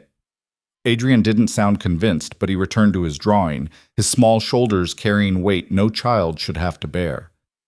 Thursday morning, Elena knocked on Daniel's door before sunrise. She looked like she hadn't slept, her eyes shadowed and her hair pulled into a messy bun. I need to ask you something, she said without preamble, and I need you to say no if it's too much. Ask. My lawyer thinks it would help if we had character witnesses. People who can testify to my parenting, to Adrian's well-being, to the stability of our life here.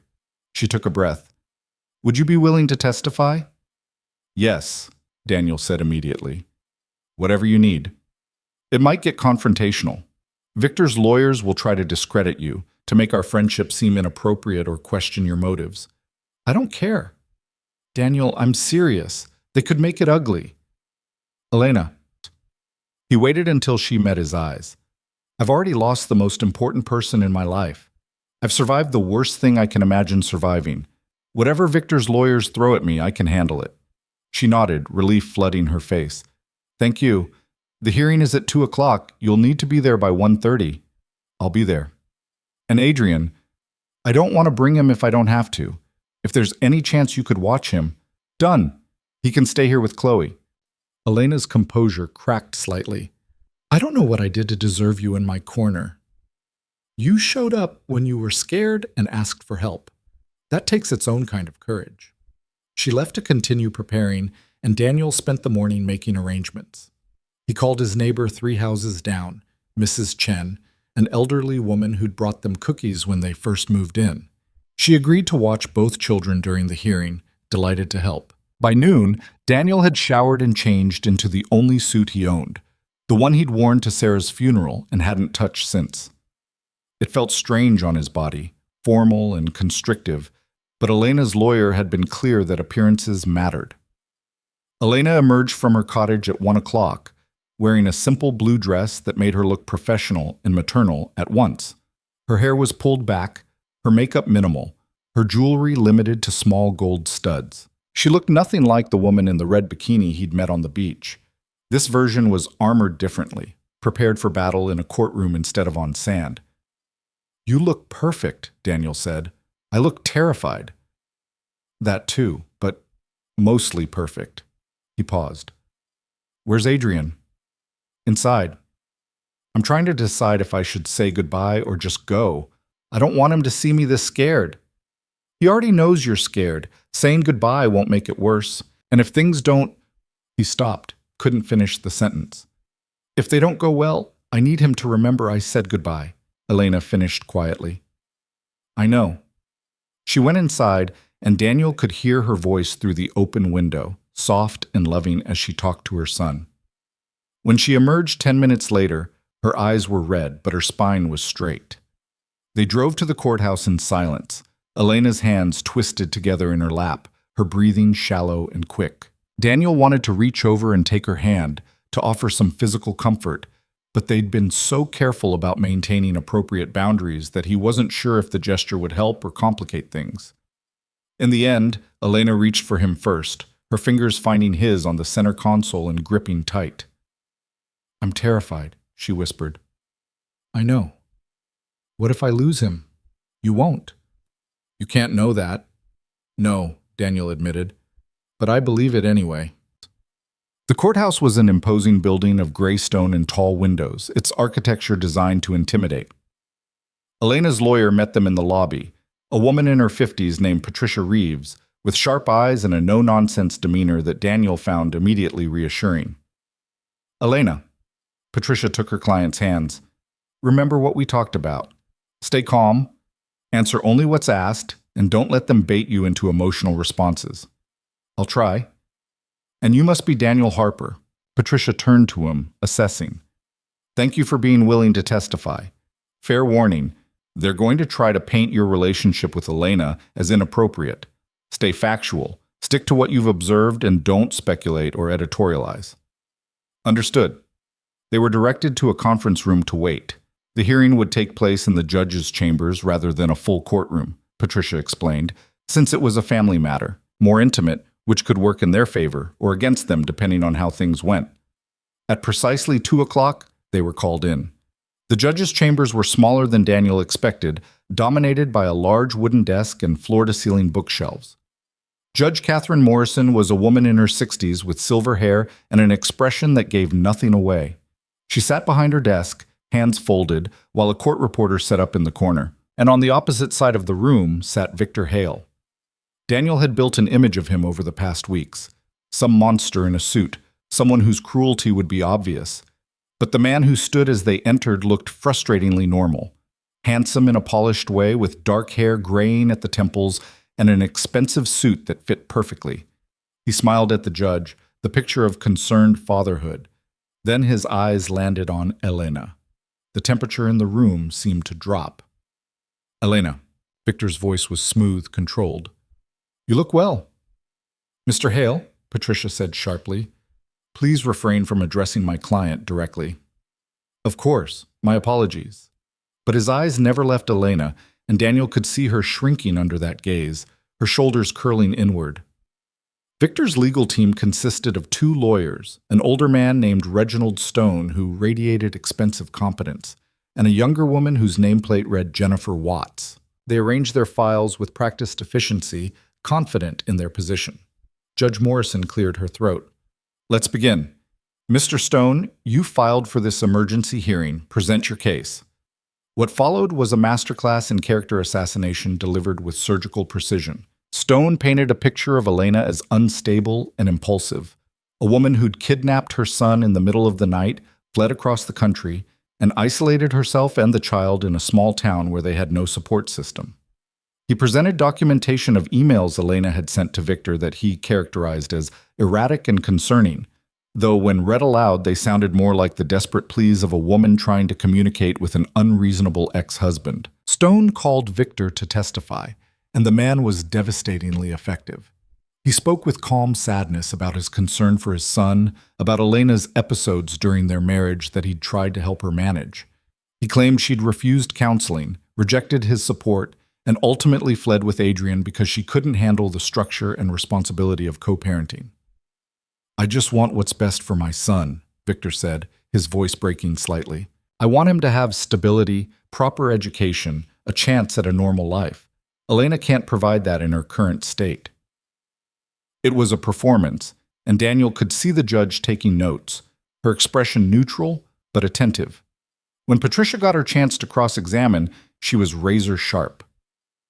Mr. Hale, you claim to want what's best for your son. Is that why you fought every support payment, dragging out proceedings to ensure Elena has minimal resources?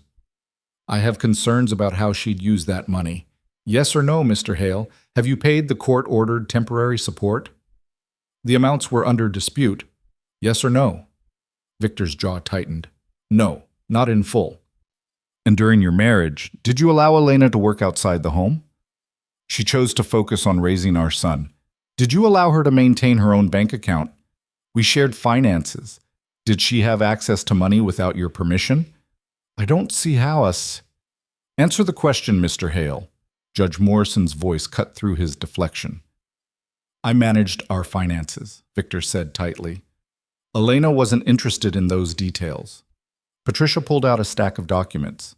I have here emails from you to Elena, dated over the course of your marriage, in which you refused to give her money for basic household items unless she could justify the expense to your satisfaction. Would you like me to read them aloud? Victor's polished facade cracked slightly. Those are taken out of context. We can let the judge determine context. Patricia turned to Morrison. Your Honor, these emails establish a clear pattern of financial control and isolation. Mr. Hell controlled every aspect of Elena's life, her finances, her social connections, her daily activities. This wasn't a partnership. It was imprisonment. Stone objected, and the next 20 minutes devolved into legal argument that made Daniel's head spin. But through it all, he watched Victor's face, saw the cold anger building behind the concerned father mask. This was a man who didn't like losing control.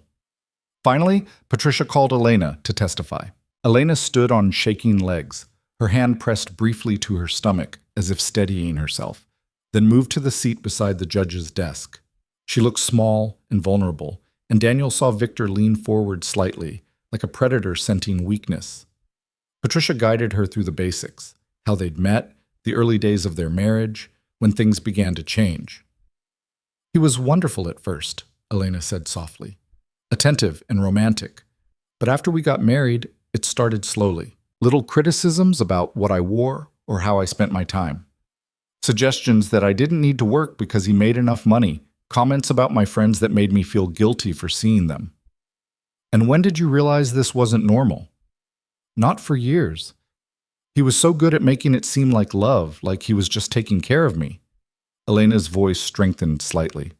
But then Adrian was born, and I saw him start to do the same things to our son, criticizing a 6-year-old for not being tough enough, for crying. for having feelings. And I realized that if I didn't leave, I'd be teaching Adrian that this was what love looked like. What made you finally decide to leave? Elena's hands clenched in her lap. Victor told Adrian he was weak for being afraid of the dark. He locked him in his room with the lights off to toughen him up. Adrian was 5 years old, crying and terrified, and Victor wouldn't let me comfort him, said I was making him soft. That night, I knew we had to get out. That's a lie, Victor said sharply, half rising from his chair. Judge Morrison's voice cracked like a whip. Mr. Hale, you will remain silent unless asked to speak. One more outburst and I'll hold you in contempt. Victor sat, but his eyes burned with fury. Stone took over for cross-examination, and his questions were designed to make Elena look unstable and vindictive. He asked about her mental health history, the therapist she'd seen during the marriage, which he tried to spin as evidence of instability rather than evidence that she'd been seeking help. He questioned her decision to move without informing Victor, to take Adrian out of school, to isolate them in a small town. You claim Mr. Hale was controlling, Stone said, his tone skeptical. But isn't it true that you're the one trying to control the situation now, keeping a son from his father because of your own unresolved issues? No, Elena said firmly. I'm protecting my son from a man who hurt him. You claim he hurt Adrian, but there's no documentation of physical abuse. Not all abuse leaves visible scars, Elena interrupted, her voice rising. Adrian flinched every time Victor raised his voice. He developed anxiety so severe he couldn't sleep through the night. He was 6 years old and already afraid of making mistakes because he knew his father would punish him for not being perfect. Sounds like you're projecting your own fears onto your son. I'm protecting my son from becoming like his father. Elena's composure shattered, tears streaming down her face. I'm protecting him from learning that love means control, that power means fear, that being a man means crushing everyone around you into submission. Ms. Cruz, please calm down. Don't tell me to calm down. Elena stood, her whole body shaking. You're asking me to calmly discuss whether the man who terrorized me for 6 years should get access to my child. You're asking me to smile and speak softly while you paint me as crazy for doing the hardest thing I've ever done. I left him. I saved myself and my son. And if that makes me look unstable to you, then the system is more broken than I thought. Judge Morrison intervened, calling for a brief recess. Patricia ushered Elena out of the room, and Daniel followed, finding them in the hallway where Elena had collapsed against the wall, her breathing ragged. I'm sorry, she gasped. I lost control. I shouldn't have. You were honest, Patricia said firmly. Sometimes that's more powerful than being calm. But Daniel could see the worry in the lawyer's eyes. Emotional outbursts could be interpreted as instability, which played right into Victor's narrative.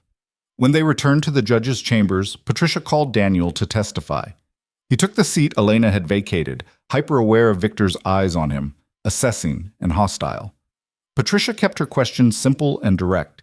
How long had he known Elena and Adrian? What had he observed of their relationship? Did he have any concerns about Elena's parenting? Daniel answered truthfully, describing the loving, attentive mother he'd witnessed over the past 2 months.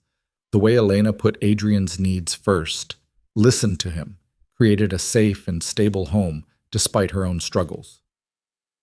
And has Ms. Cruz ever behaved in a way that concerned you regarding Adrian's safety or well-being? Patricia asked. Never, Daniel said firmly. She's one of the most devoted mothers I've ever seen. Then Stone took over, and Daniel braced himself. Mr. Harper, you're a widower, is that correct? Yes. And you live alone with your daughter next door to Ms. Cruz? That's correct. How would you characterize your relationship with Ms. Cruz? We're friends, neighbors who help each other out. Just friends? Stone's tone was insinuating. You spend significant time together, share meals. You're here today testifying on her behalf. Seems like more than casual friendship. We're single parents supporting each other, Daniel said evenly. That's what neighbors do. Is it? Or is this relationship more personal than you're admitting? Patricia objected, but Stone pressed on. Mr. Harper, isn't it true that you have romantic feelings for Miss Cruz? That your testimony is biased because you're personally invested in her well-being? Daniel met Stone's eyes directly. I care about Elena and Adrian. I care about seeing a good mother keep custody of her son. If that makes me biased, then yes, I'm biased toward justice. That's not what I asked. I'm a widower who lost his wife 3 years ago, Daniel said, his voice hard. I'm not looking for romance. I'm looking to rebuild a life for my daughter. Elena and Adrian are part of our community. They're our friends. And friendship isn't inappropriate, Mr. Stone. It's human. But you admit you have feelings. I have compassion, Daniel interrupted. I have empathy for someone fighting to protect their child. And I have anger toward a system that makes a mother prove she's not crazy for leaving an abusive situation. Is that bias? Maybe. But it's also the truth. Stone tried to push further, but Judge Morrison cut him off. I think we've established Mr. Harper's position, counselor. Move on. The hearing continued for another hour. With testimony from Adrian's pediatrician and a child psychologist Patricia had hired to evaluate the situation. Both supported Elena's position, noting that Adrian showed signs of trauma consistent with an emotionally abusive environment, but was thriving in his current situation. Finally, Judge Morrison called for closing statements. Stone went first, reiterating his argument that Elena's impulsive decisions and emotional instability made her unfit for full custody. He recommended immediate shared custody with a plan to transition to Victor having primary placement once Adrian was enrolled in a proper school in California. Patricia countered with passionate defense of Elena's choices, framing them not as instability, but as a mother's desperate attempt to protect her child from documented emotional abuse. She presented the emails, the testimony, the evidence of Victor's controlling behavior, and argued that giving him custody would be sending both mother and son back into an abusive situation. Then Judge Morrison did something unexpected. I'd like to speak with Adrian, she said. Elena's face went white. Your Honor, he's only 6. I'm aware of his age, Ms. Cruz, but he's the subject of this hearing, and I'd like to hear from him directly, in my chambers, with just myself and the court reporter present. No lawyers, no parents. Your Honor, that's highly irregular, Stone protested. It's within my discretion, Morrison said coolly. We'll reconvene in 1 hour. Ms. Cruz, please arrange for your son to be brought to the courthouse. The next hour was agony. Elena paced the hallway, her phone pressed to her ear as she talked to Mrs. Chen, explaining what was needed. Daniel stood helpless, watching her unravel with nothing he could do to stop it. He's going to be so scared, Elena whispered when she hung up. He's going to see Victor, and he's going to be terrified. The judge said Victor wouldn't be in the room, Daniel reminded her. It doesn't matter, just being in the same building. She pressed her hands to her face. What if Adrian's too scared to speak? What if he shuts down like he used to with Victor? The judge will think he's traumatized by me instead of by his father. Patricia tried to reassure her, but Elena was beyond reassurance. She'd been holding herself together through sheer will, and now that will was fracturing.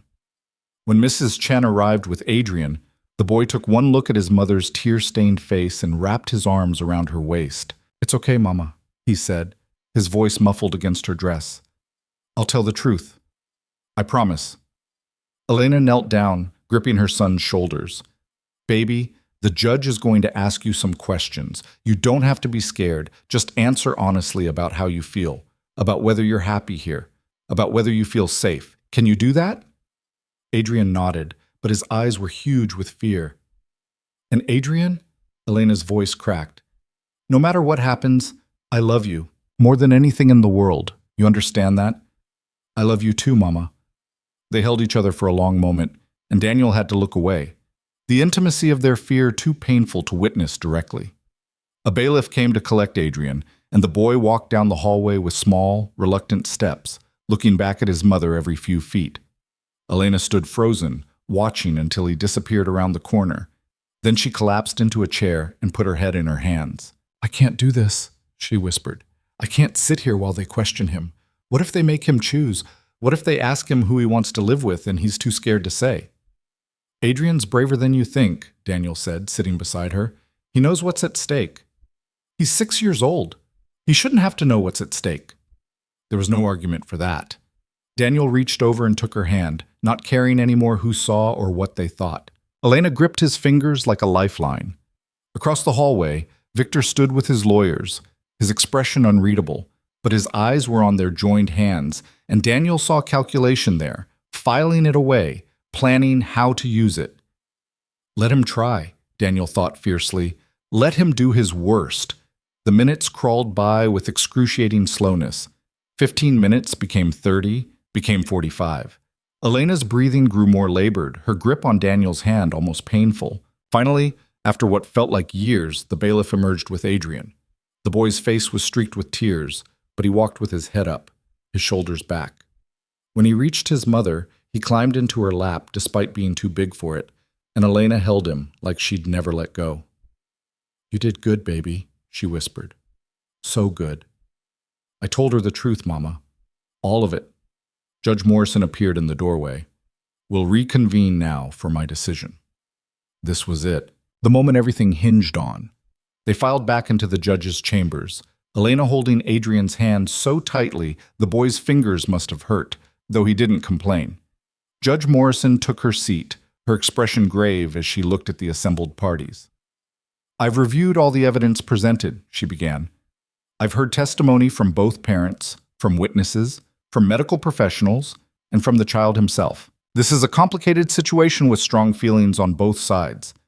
Elena's breathing stopped entirely. "However," Morrison continued, "the evidence clearly shows a pattern of controlling and emotionally abusive behavior by Mr. Hale. The emails, the testimony, and most importantly, Adrian's own account of his experiences paint a picture of a home environment that was not healthy for a young child." Victor's face darkened, but he stayed silent. "That said, I'm also concerned about Miss Cruz's decision to relocate without proper legal consultation. While I understand her motivations, the manner in which she left created legal complications that cannot be ignored." Patricia started to object, but Morrison held up a hand. "Therefore, my decision is as follows. Full physical custody remains with Miss Cruz. However, Mr. Hale will be granted supervised visitation rights, 2 weekends per month, with visits to take place in a neutral location with a court-appointed supervisor present." Elena made a sound like all the air leaving her lungs at once.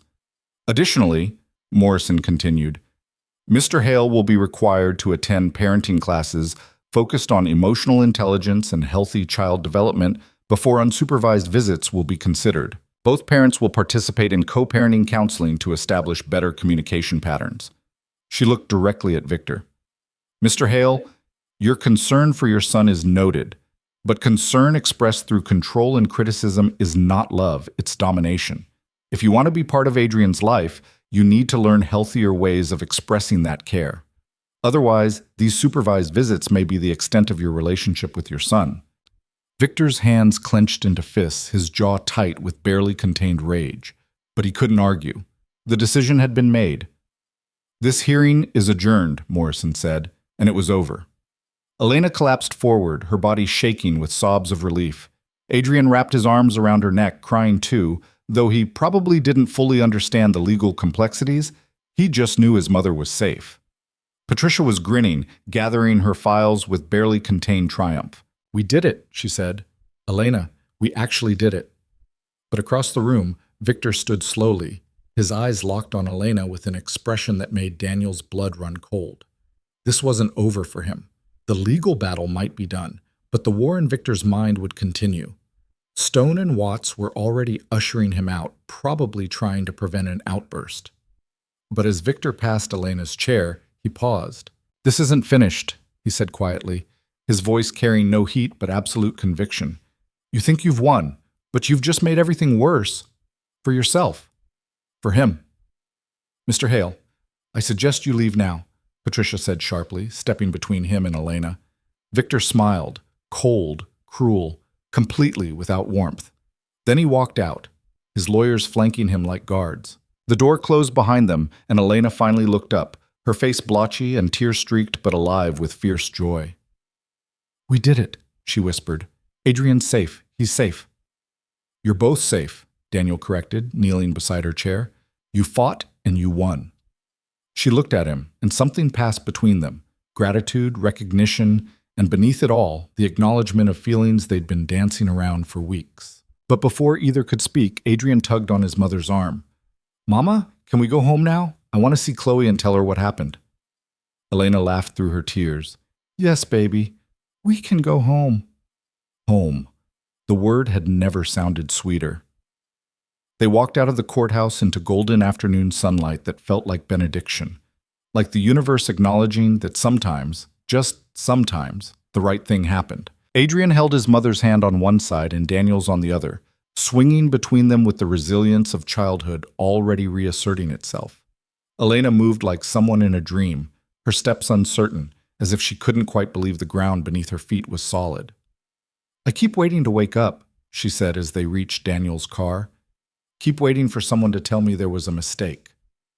"No mistake," Patricia said, having followed them out to say goodbye. "You won, Elena. Full custody. Supervised visitation only. That's as good as it gets in these situations." "What about his threat? What Victor said about it not being over?" Patricia's expression hardened. "Empty words from a man who just lost control. He has no legal recourse. If he violates the custody order or attempts to contact you outside the supervised visits, document everything and call me immediately. But legally, you're protected."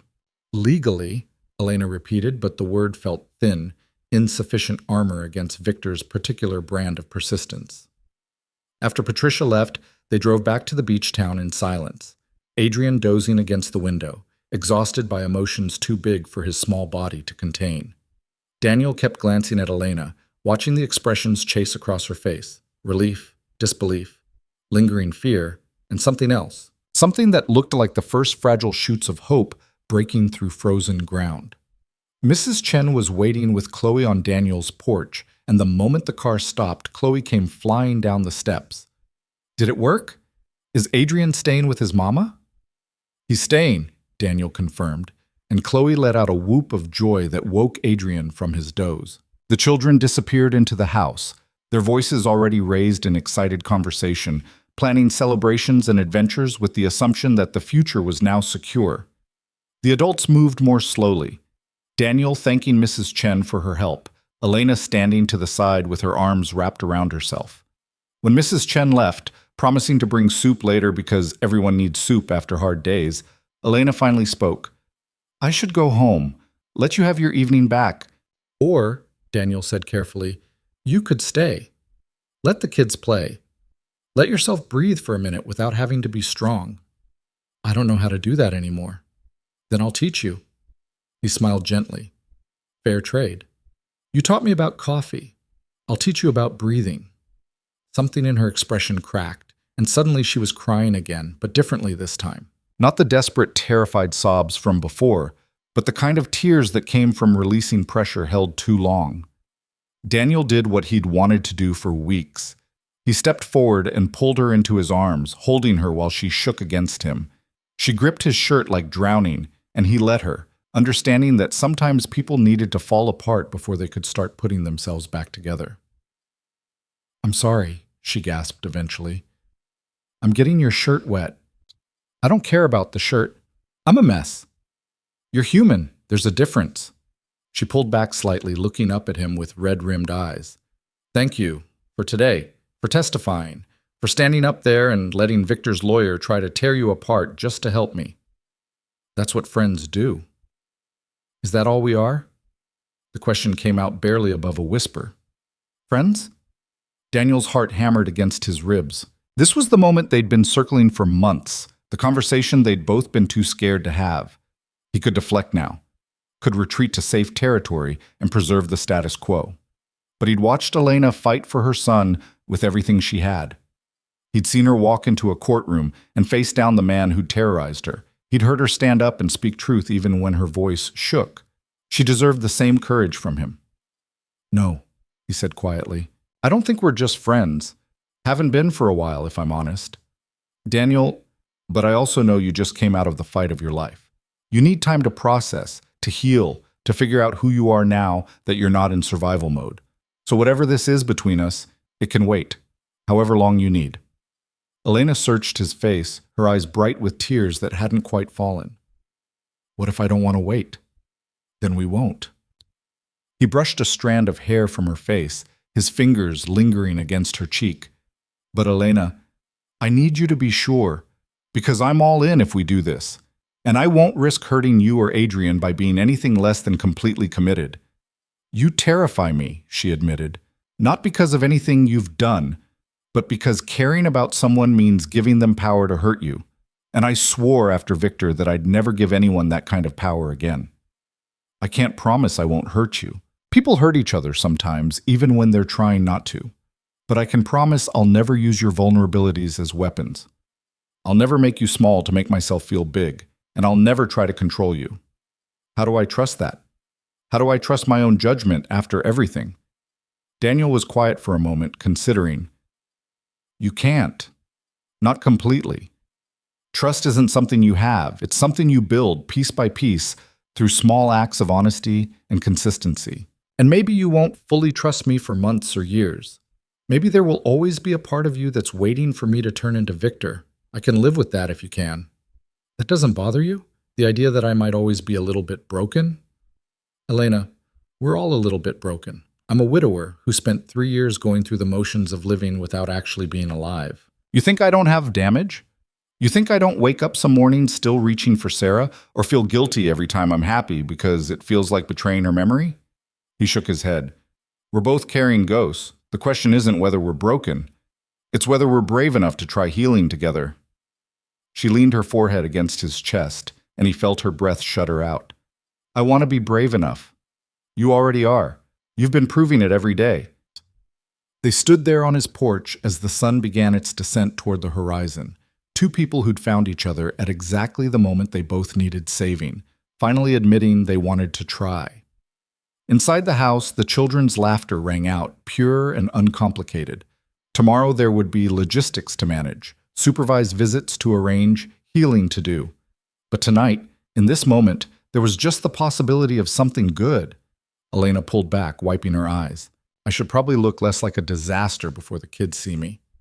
You look perfect to me. You're biased. Completely. He smiled. Come on, let's go inside. I'll make dinner. You can tell Adrian the whole story in kid-friendly terms, and we'll figure out the rest as we go. Just like that? Just like that. The evening passed in gentle domesticity that felt revolutionary in its ordinariness. Daniel made pasta while Elena sat at the kitchen table with both children, explaining in simple terms what the judge had decided.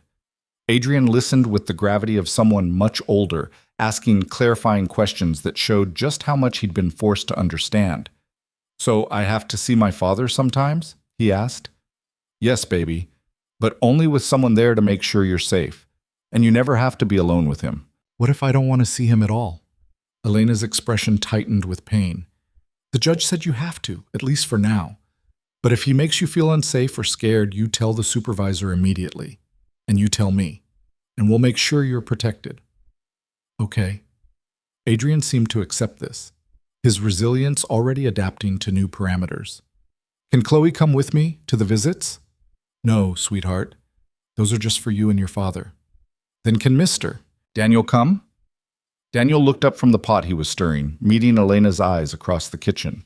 The question hung there, weighted with implications about the future they were tentatively building. That would be up to your mama, Daniel said carefully. And the court. I don't think that's how it works, baby, Elena said gently. But you won't be alone. The supervisor will be someone nice whose job is to keep you safe. Adrian nodded, accepting this with the adaptability of childhood. Then he brightened. But after the visits, I come back home? To you and our house? Always, Elena said fiercely. You always come home to me. Satisfied, Adrian returned his attention to the drawing he and Chloe were working on, an elaborate scene involving their by now legendary sandcastle, complete with dragon guardians and mermaid inhabitants. After dinner, after the children had been bathed and put to bed in their respective houses, Daniel and Elena found themselves on his porch again, watching the stars emerge in the darkening sky. I keep thinking about what happens next, Elena said. The first supervised visit is in 2 weeks. I have to see Victor hand Adrian off to a stranger, watch my son walk away with someone, and just trust that the system will protect him. You'll be there, right? During the handoff. I have to be, but then I have to leave. 2 hours alone with nothing to do but imagine everything going wrong. She laughed shakily. I might lose my mind. So don't be alone, Daniel said. I'll stay with you. We'll get coffee, take a walk, do something to keep your mind occupied. And when the 2 hours are up, We'll be there together to pick him up. You do that? Elena, I'd do just about anything for you at this point. Haven't you figured that out yet? She turned to look at him, really look at him, in the dim porch light. When did this happen? When did you become essential? Probably around the time you snapped at me on the beach for looking at you, Daniel admitted. I knew right then that you were going to be important. That's ridiculous. I was horrible to you. You were scared and defensive and absolutely magnetic. I went home that day and couldn't stop thinking about the woman in the red bikini who looked like she was ready to fight the world. Elena smiled despite herself. I haven't worn that bikini since the hearing was scheduled. Felt like tempting fate somehow. Like if I let myself be that person again, the person who could wear red and feel powerful instead of vulnerable, I'd jinx everything. And now? Now I think maybe I could try. She paused. Not today. Maybe not tomorrow, but someday soon. I'll be there when you do, trying very hard to keep my eyes appropriately directed. She laughed, and the sound was lighter than he'd heard from her in weeks. You're allowed to look, you know, now that we're whatever we are. And what are we? Elena considered this, her expression thoughtful. Healing, I think. Together. And maybe becoming something more along the way. I can work with that. They sat in comfortable silence, the ocean providing its eternal soundtrack. Inside their respective houses, their children slept peacefully, unaware of the careful architecture of hope their parents were constructing. Daniel? Elena's voice was quiet. I'm going to need you to be patient with me. I'm going to have moments where I panic or pull away or convince myself this is a terrible idea. Victor did a lot of damage, and healing from that isn't going to be linear. I know.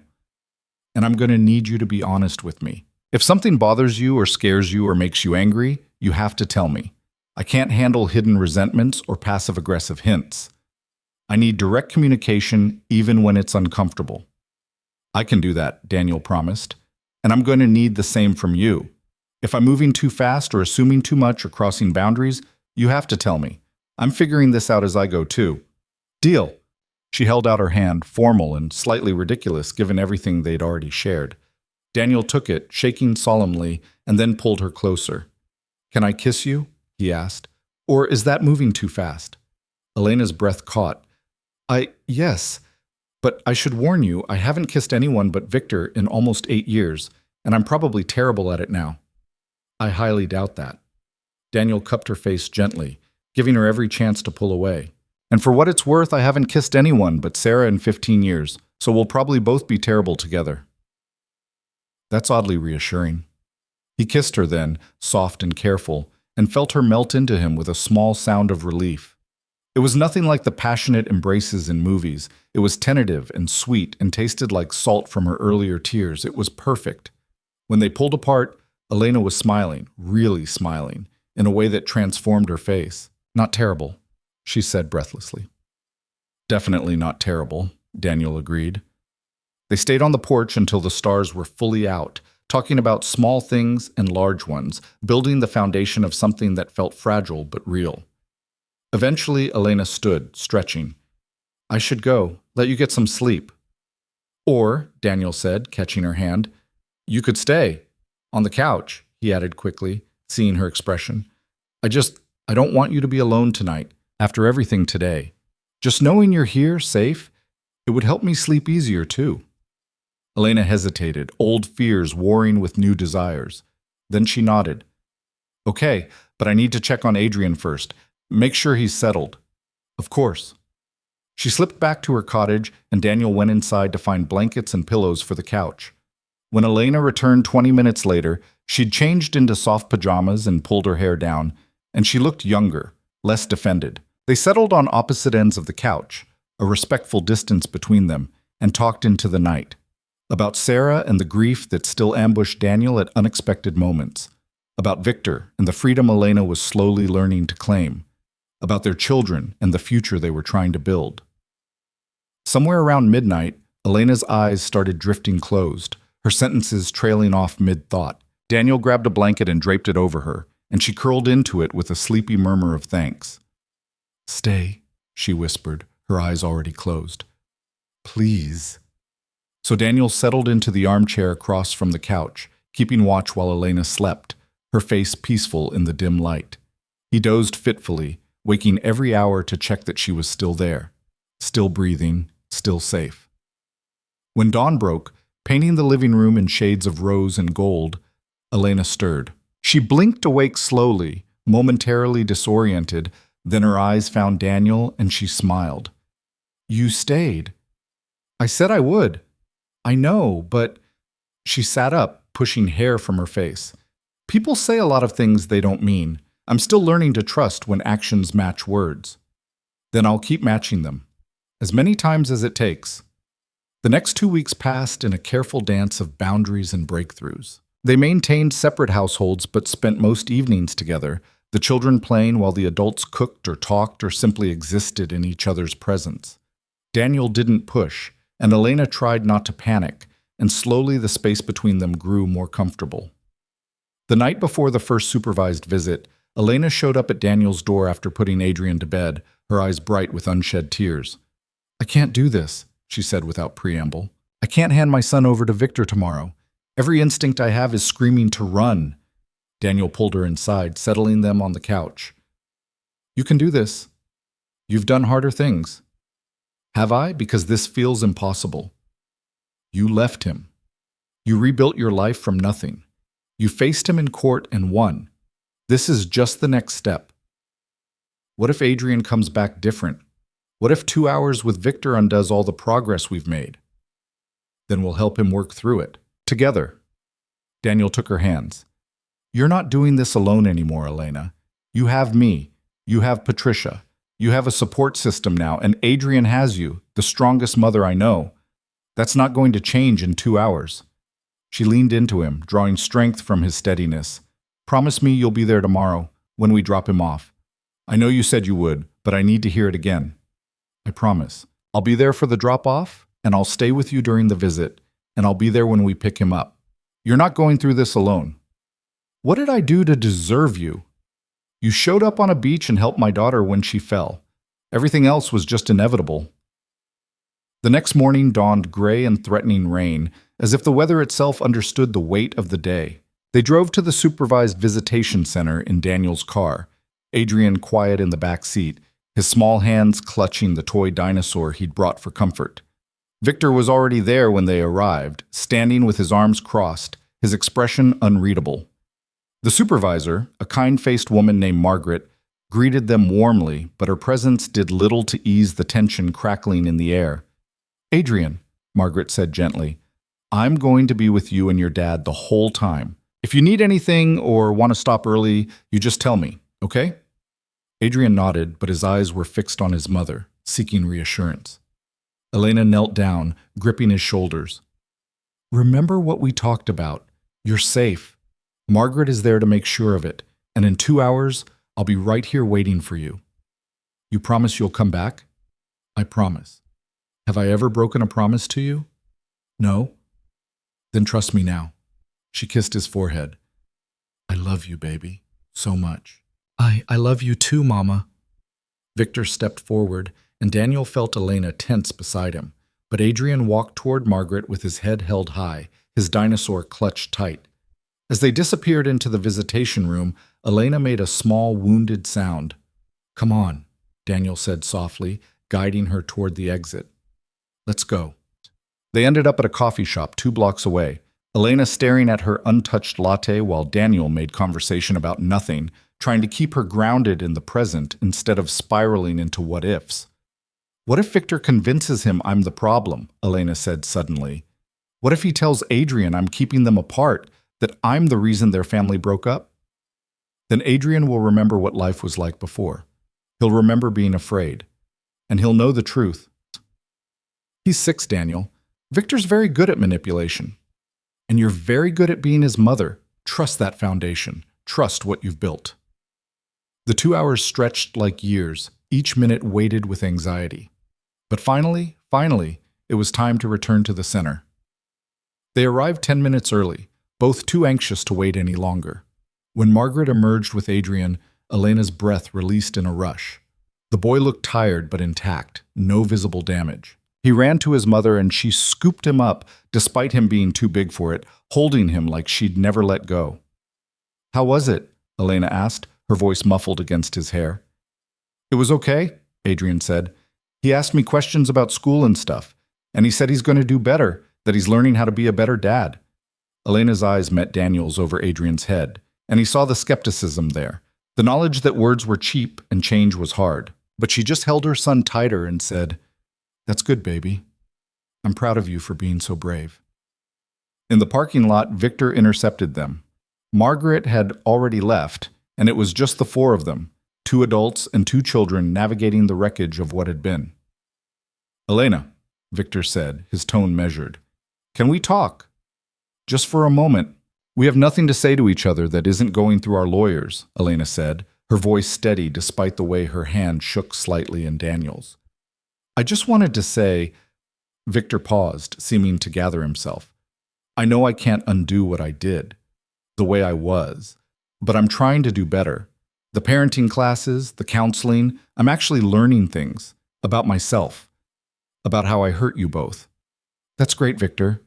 Truly. But it doesn't change anything." "I know." He looked at Adrian, something complicated crossing his face. "I just want you to know that I'm not going to fight you anymore. I'm going to do the supervised visits, follow the court orders, try to be someone Adrian doesn't have to fear. That's all I can do." Elena studied him, searching for the trap she'd learned to expect. But all she saw was a man who looked genuinely tired, genuinely defeated. Whether that would translate to actual change remained to be seen. "Okay," she said finally. "I hope you mean that." "I do." Victor's eyes shifted to Daniel, standing slightly behind Elena with his hand on her shoulder. "Take care of them. They deserve better than what I gave them." It was the closest thing to an apology or blessing they'd ever get. Victor turned and walked to his car, his shoulders hunched against the threatening rain. On the drive home, Adrian chattered about the dinosaurs in the visitation room and the cookies Margaret had offered. He seemed unharmed, resilient in the way children could be when they felt safe with the parent they were returning to. That night, after both children were asleep, Daniel and Elena sat on the beach where they'd first met. The sand was cool beneath them, the ocean restless with the approaching storm. "I was thinking," Elena said, her voice carrying over the waves, "about what you said, about trust being built through small, consistent actions." "Yeah?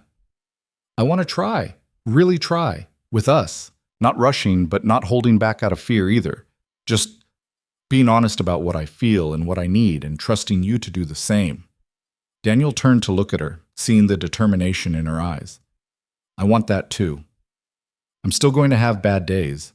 Days where the damage Victor did makes it hard to believe in good things. And I'm still going to have days where grief hits me out of nowhere and I need to just sit with it for a while. We're both carrying things, but we can carry them together." Elena leaned her head on his shoulder, and they watched the waves in comfortable silence. Tomorrow would bring new challenges. More supervised visits, continued healing, the daily work of building lives from broken pieces. But tonight, they had this moment, this small piece of peace carved from chaos. "Daniel?" Elena said softly. "Thank you for not giving up on me, even when I was pushing you away. Thank you for letting me in, even when it terrified you." "Still terrifies me," she admitted, "but less than it did. And I think I'm ready to try being brave again." "You've always been brave. You just needed to remember it." The rain began to fall then, soft and warm, and they stood, brushing sand from their clothes. As they walked back toward their homes, Elena reached for Daniel's hand, and he took it, their fingers intertwining naturally. At her door, she paused. "Stay with me tonight? Just to be close. I don't want to be alone." "Neither do I." They checked on Adrian together, finding him sprawled across his bed in the boneless sleep of childhood, his dinosaur tucked under one arm. Elena adjusted his blanket with infinite gentleness, her love for him written in every careful movement. Then she led Daniel to her room, and they lay down together on top of the covers, fully clothed, just holding each other. Elena's head rested on his chest, his heartbeat steady beneath her ear, and for the first time in longer than she could remember, she felt completely safe. "I think I'm falling in love with you," she whispered into the darkness. Is that crazy? After everything? If it is, then we're both crazy, Daniel replied, his hand stroking her hair, because I'm already there. That was fast. Or maybe it was exactly the right timing. Maybe we needed to be broken separately before we could try healing together. Elena tilted her head to look up at him. Kiss me again? He did, and this time there was no hesitation, no fear, just two people choosing hope over safety, connection over isolation, love over the ghosts that haunted them both. Outside, the rain fell steady and cleansing, washing the beach clean. And inside the small blue cottage, two wounded hearts began the slow, patient work of learning to trust again. A year later, on the anniversary of that first meeting on the beach, Elena wore her red bikini again. But this time she walked hand in hand with Daniel, while Chloe and Adrian raced ahead, building castles and chasing waves with the unself-conscious joy of children who'd never known fear. The supervised visits had continued, gradually becoming less fraught, as Victor actually did seem to be changing, slowly and imperfectly, into someone who could interact with his son without causing harm. Elena still watched those handoffs with vigilance, still kept detailed documentation, still prepared for the possibility of backsliding. But the terror had faded, replaced by cautious hope. Daniel had returned to teaching part-time at the local high school, finding that he had things to offer students who were themselves navigating loss and change. Elena's design business had grown, her portfolio rebuilt, her confidence returning piece by piece, and together they'd built something neither of them had expected to find again: a family. Not perfect, still carrying scars and sorrows, but real and chosen and fiercely protected. As they settled onto the sand, Daniel pulled Elena close. You know what I just realized? What? A year ago today, I was a widower convinced I'd never feel anything again. And then a beautiful woman yelled at me for looking at her. Elena laughed. I did not yell. You absolutely yelled. I was defensive. You were terrifying and magnetic, and I fell for you right there. She kissed him, soft and sweet, while their children played nearby and the ocean kept its eternal rhythm. I'm glad you looked, she admitted, even though I gave you hell for it. Best decision I ever made. Second best, Chloe called, having apparently been eavesdropping. The best was moving here so we could meet Adrian. Both adults laughed, and Adrian joined his best friend in the shallows, splashing and shouting with pure, uncomplicated happiness. Elena leaned back against Daniel, his arms wrapped around her, and for the first time in years, maybe in her entire life, she felt completely at peace. The fear hadn't disappeared entirely. She suspected it never would. But it had transformed into something manageable, something that no longer controlled her every decision. I never thought I could have this, she said quietly. Happiness without terror, love without control, safety that didn't require constant vigilance. You always could have it, Daniel replied. You just needed to find someone who understood that love means setting each other free instead of holding each other captive. She turned in his arms to face him fully. I love you, Daniel Harper. I know I've said it before, but I want you to hear it again. I love you, and I'm not afraid of that anymore. I love you too, Elena Cruz, and I'm not afraid either. The sun climbed higher, the day stretched out before them, full of possibility, and two broken people who'd found each other on a beach continued the work of healing. Together. Bravely. One small, honest moment at a time. Because sometimes the greatest act of courage isn't fighting battles or facing down enemies. Sometimes it's simply choosing to try again. To risk your heart after it's been shattered. To believe that good things can last, even when experience has taught you otherwise. And sometimes, if you're very lucky, you find someone willing to take that risk with you. Someone who sees your scars and calls them beautiful. Someone who understands that healing isn't linear, that some days you'll take 3 steps back for every 2 forward, but who stays anyway? As the children's laughter rang across the beach and the waves rolled eternal, Elena and Daniel sat wrapped in each other and the knowledge that they'd both been brave enough to try, and that bravery, more than anything else, had saved them both.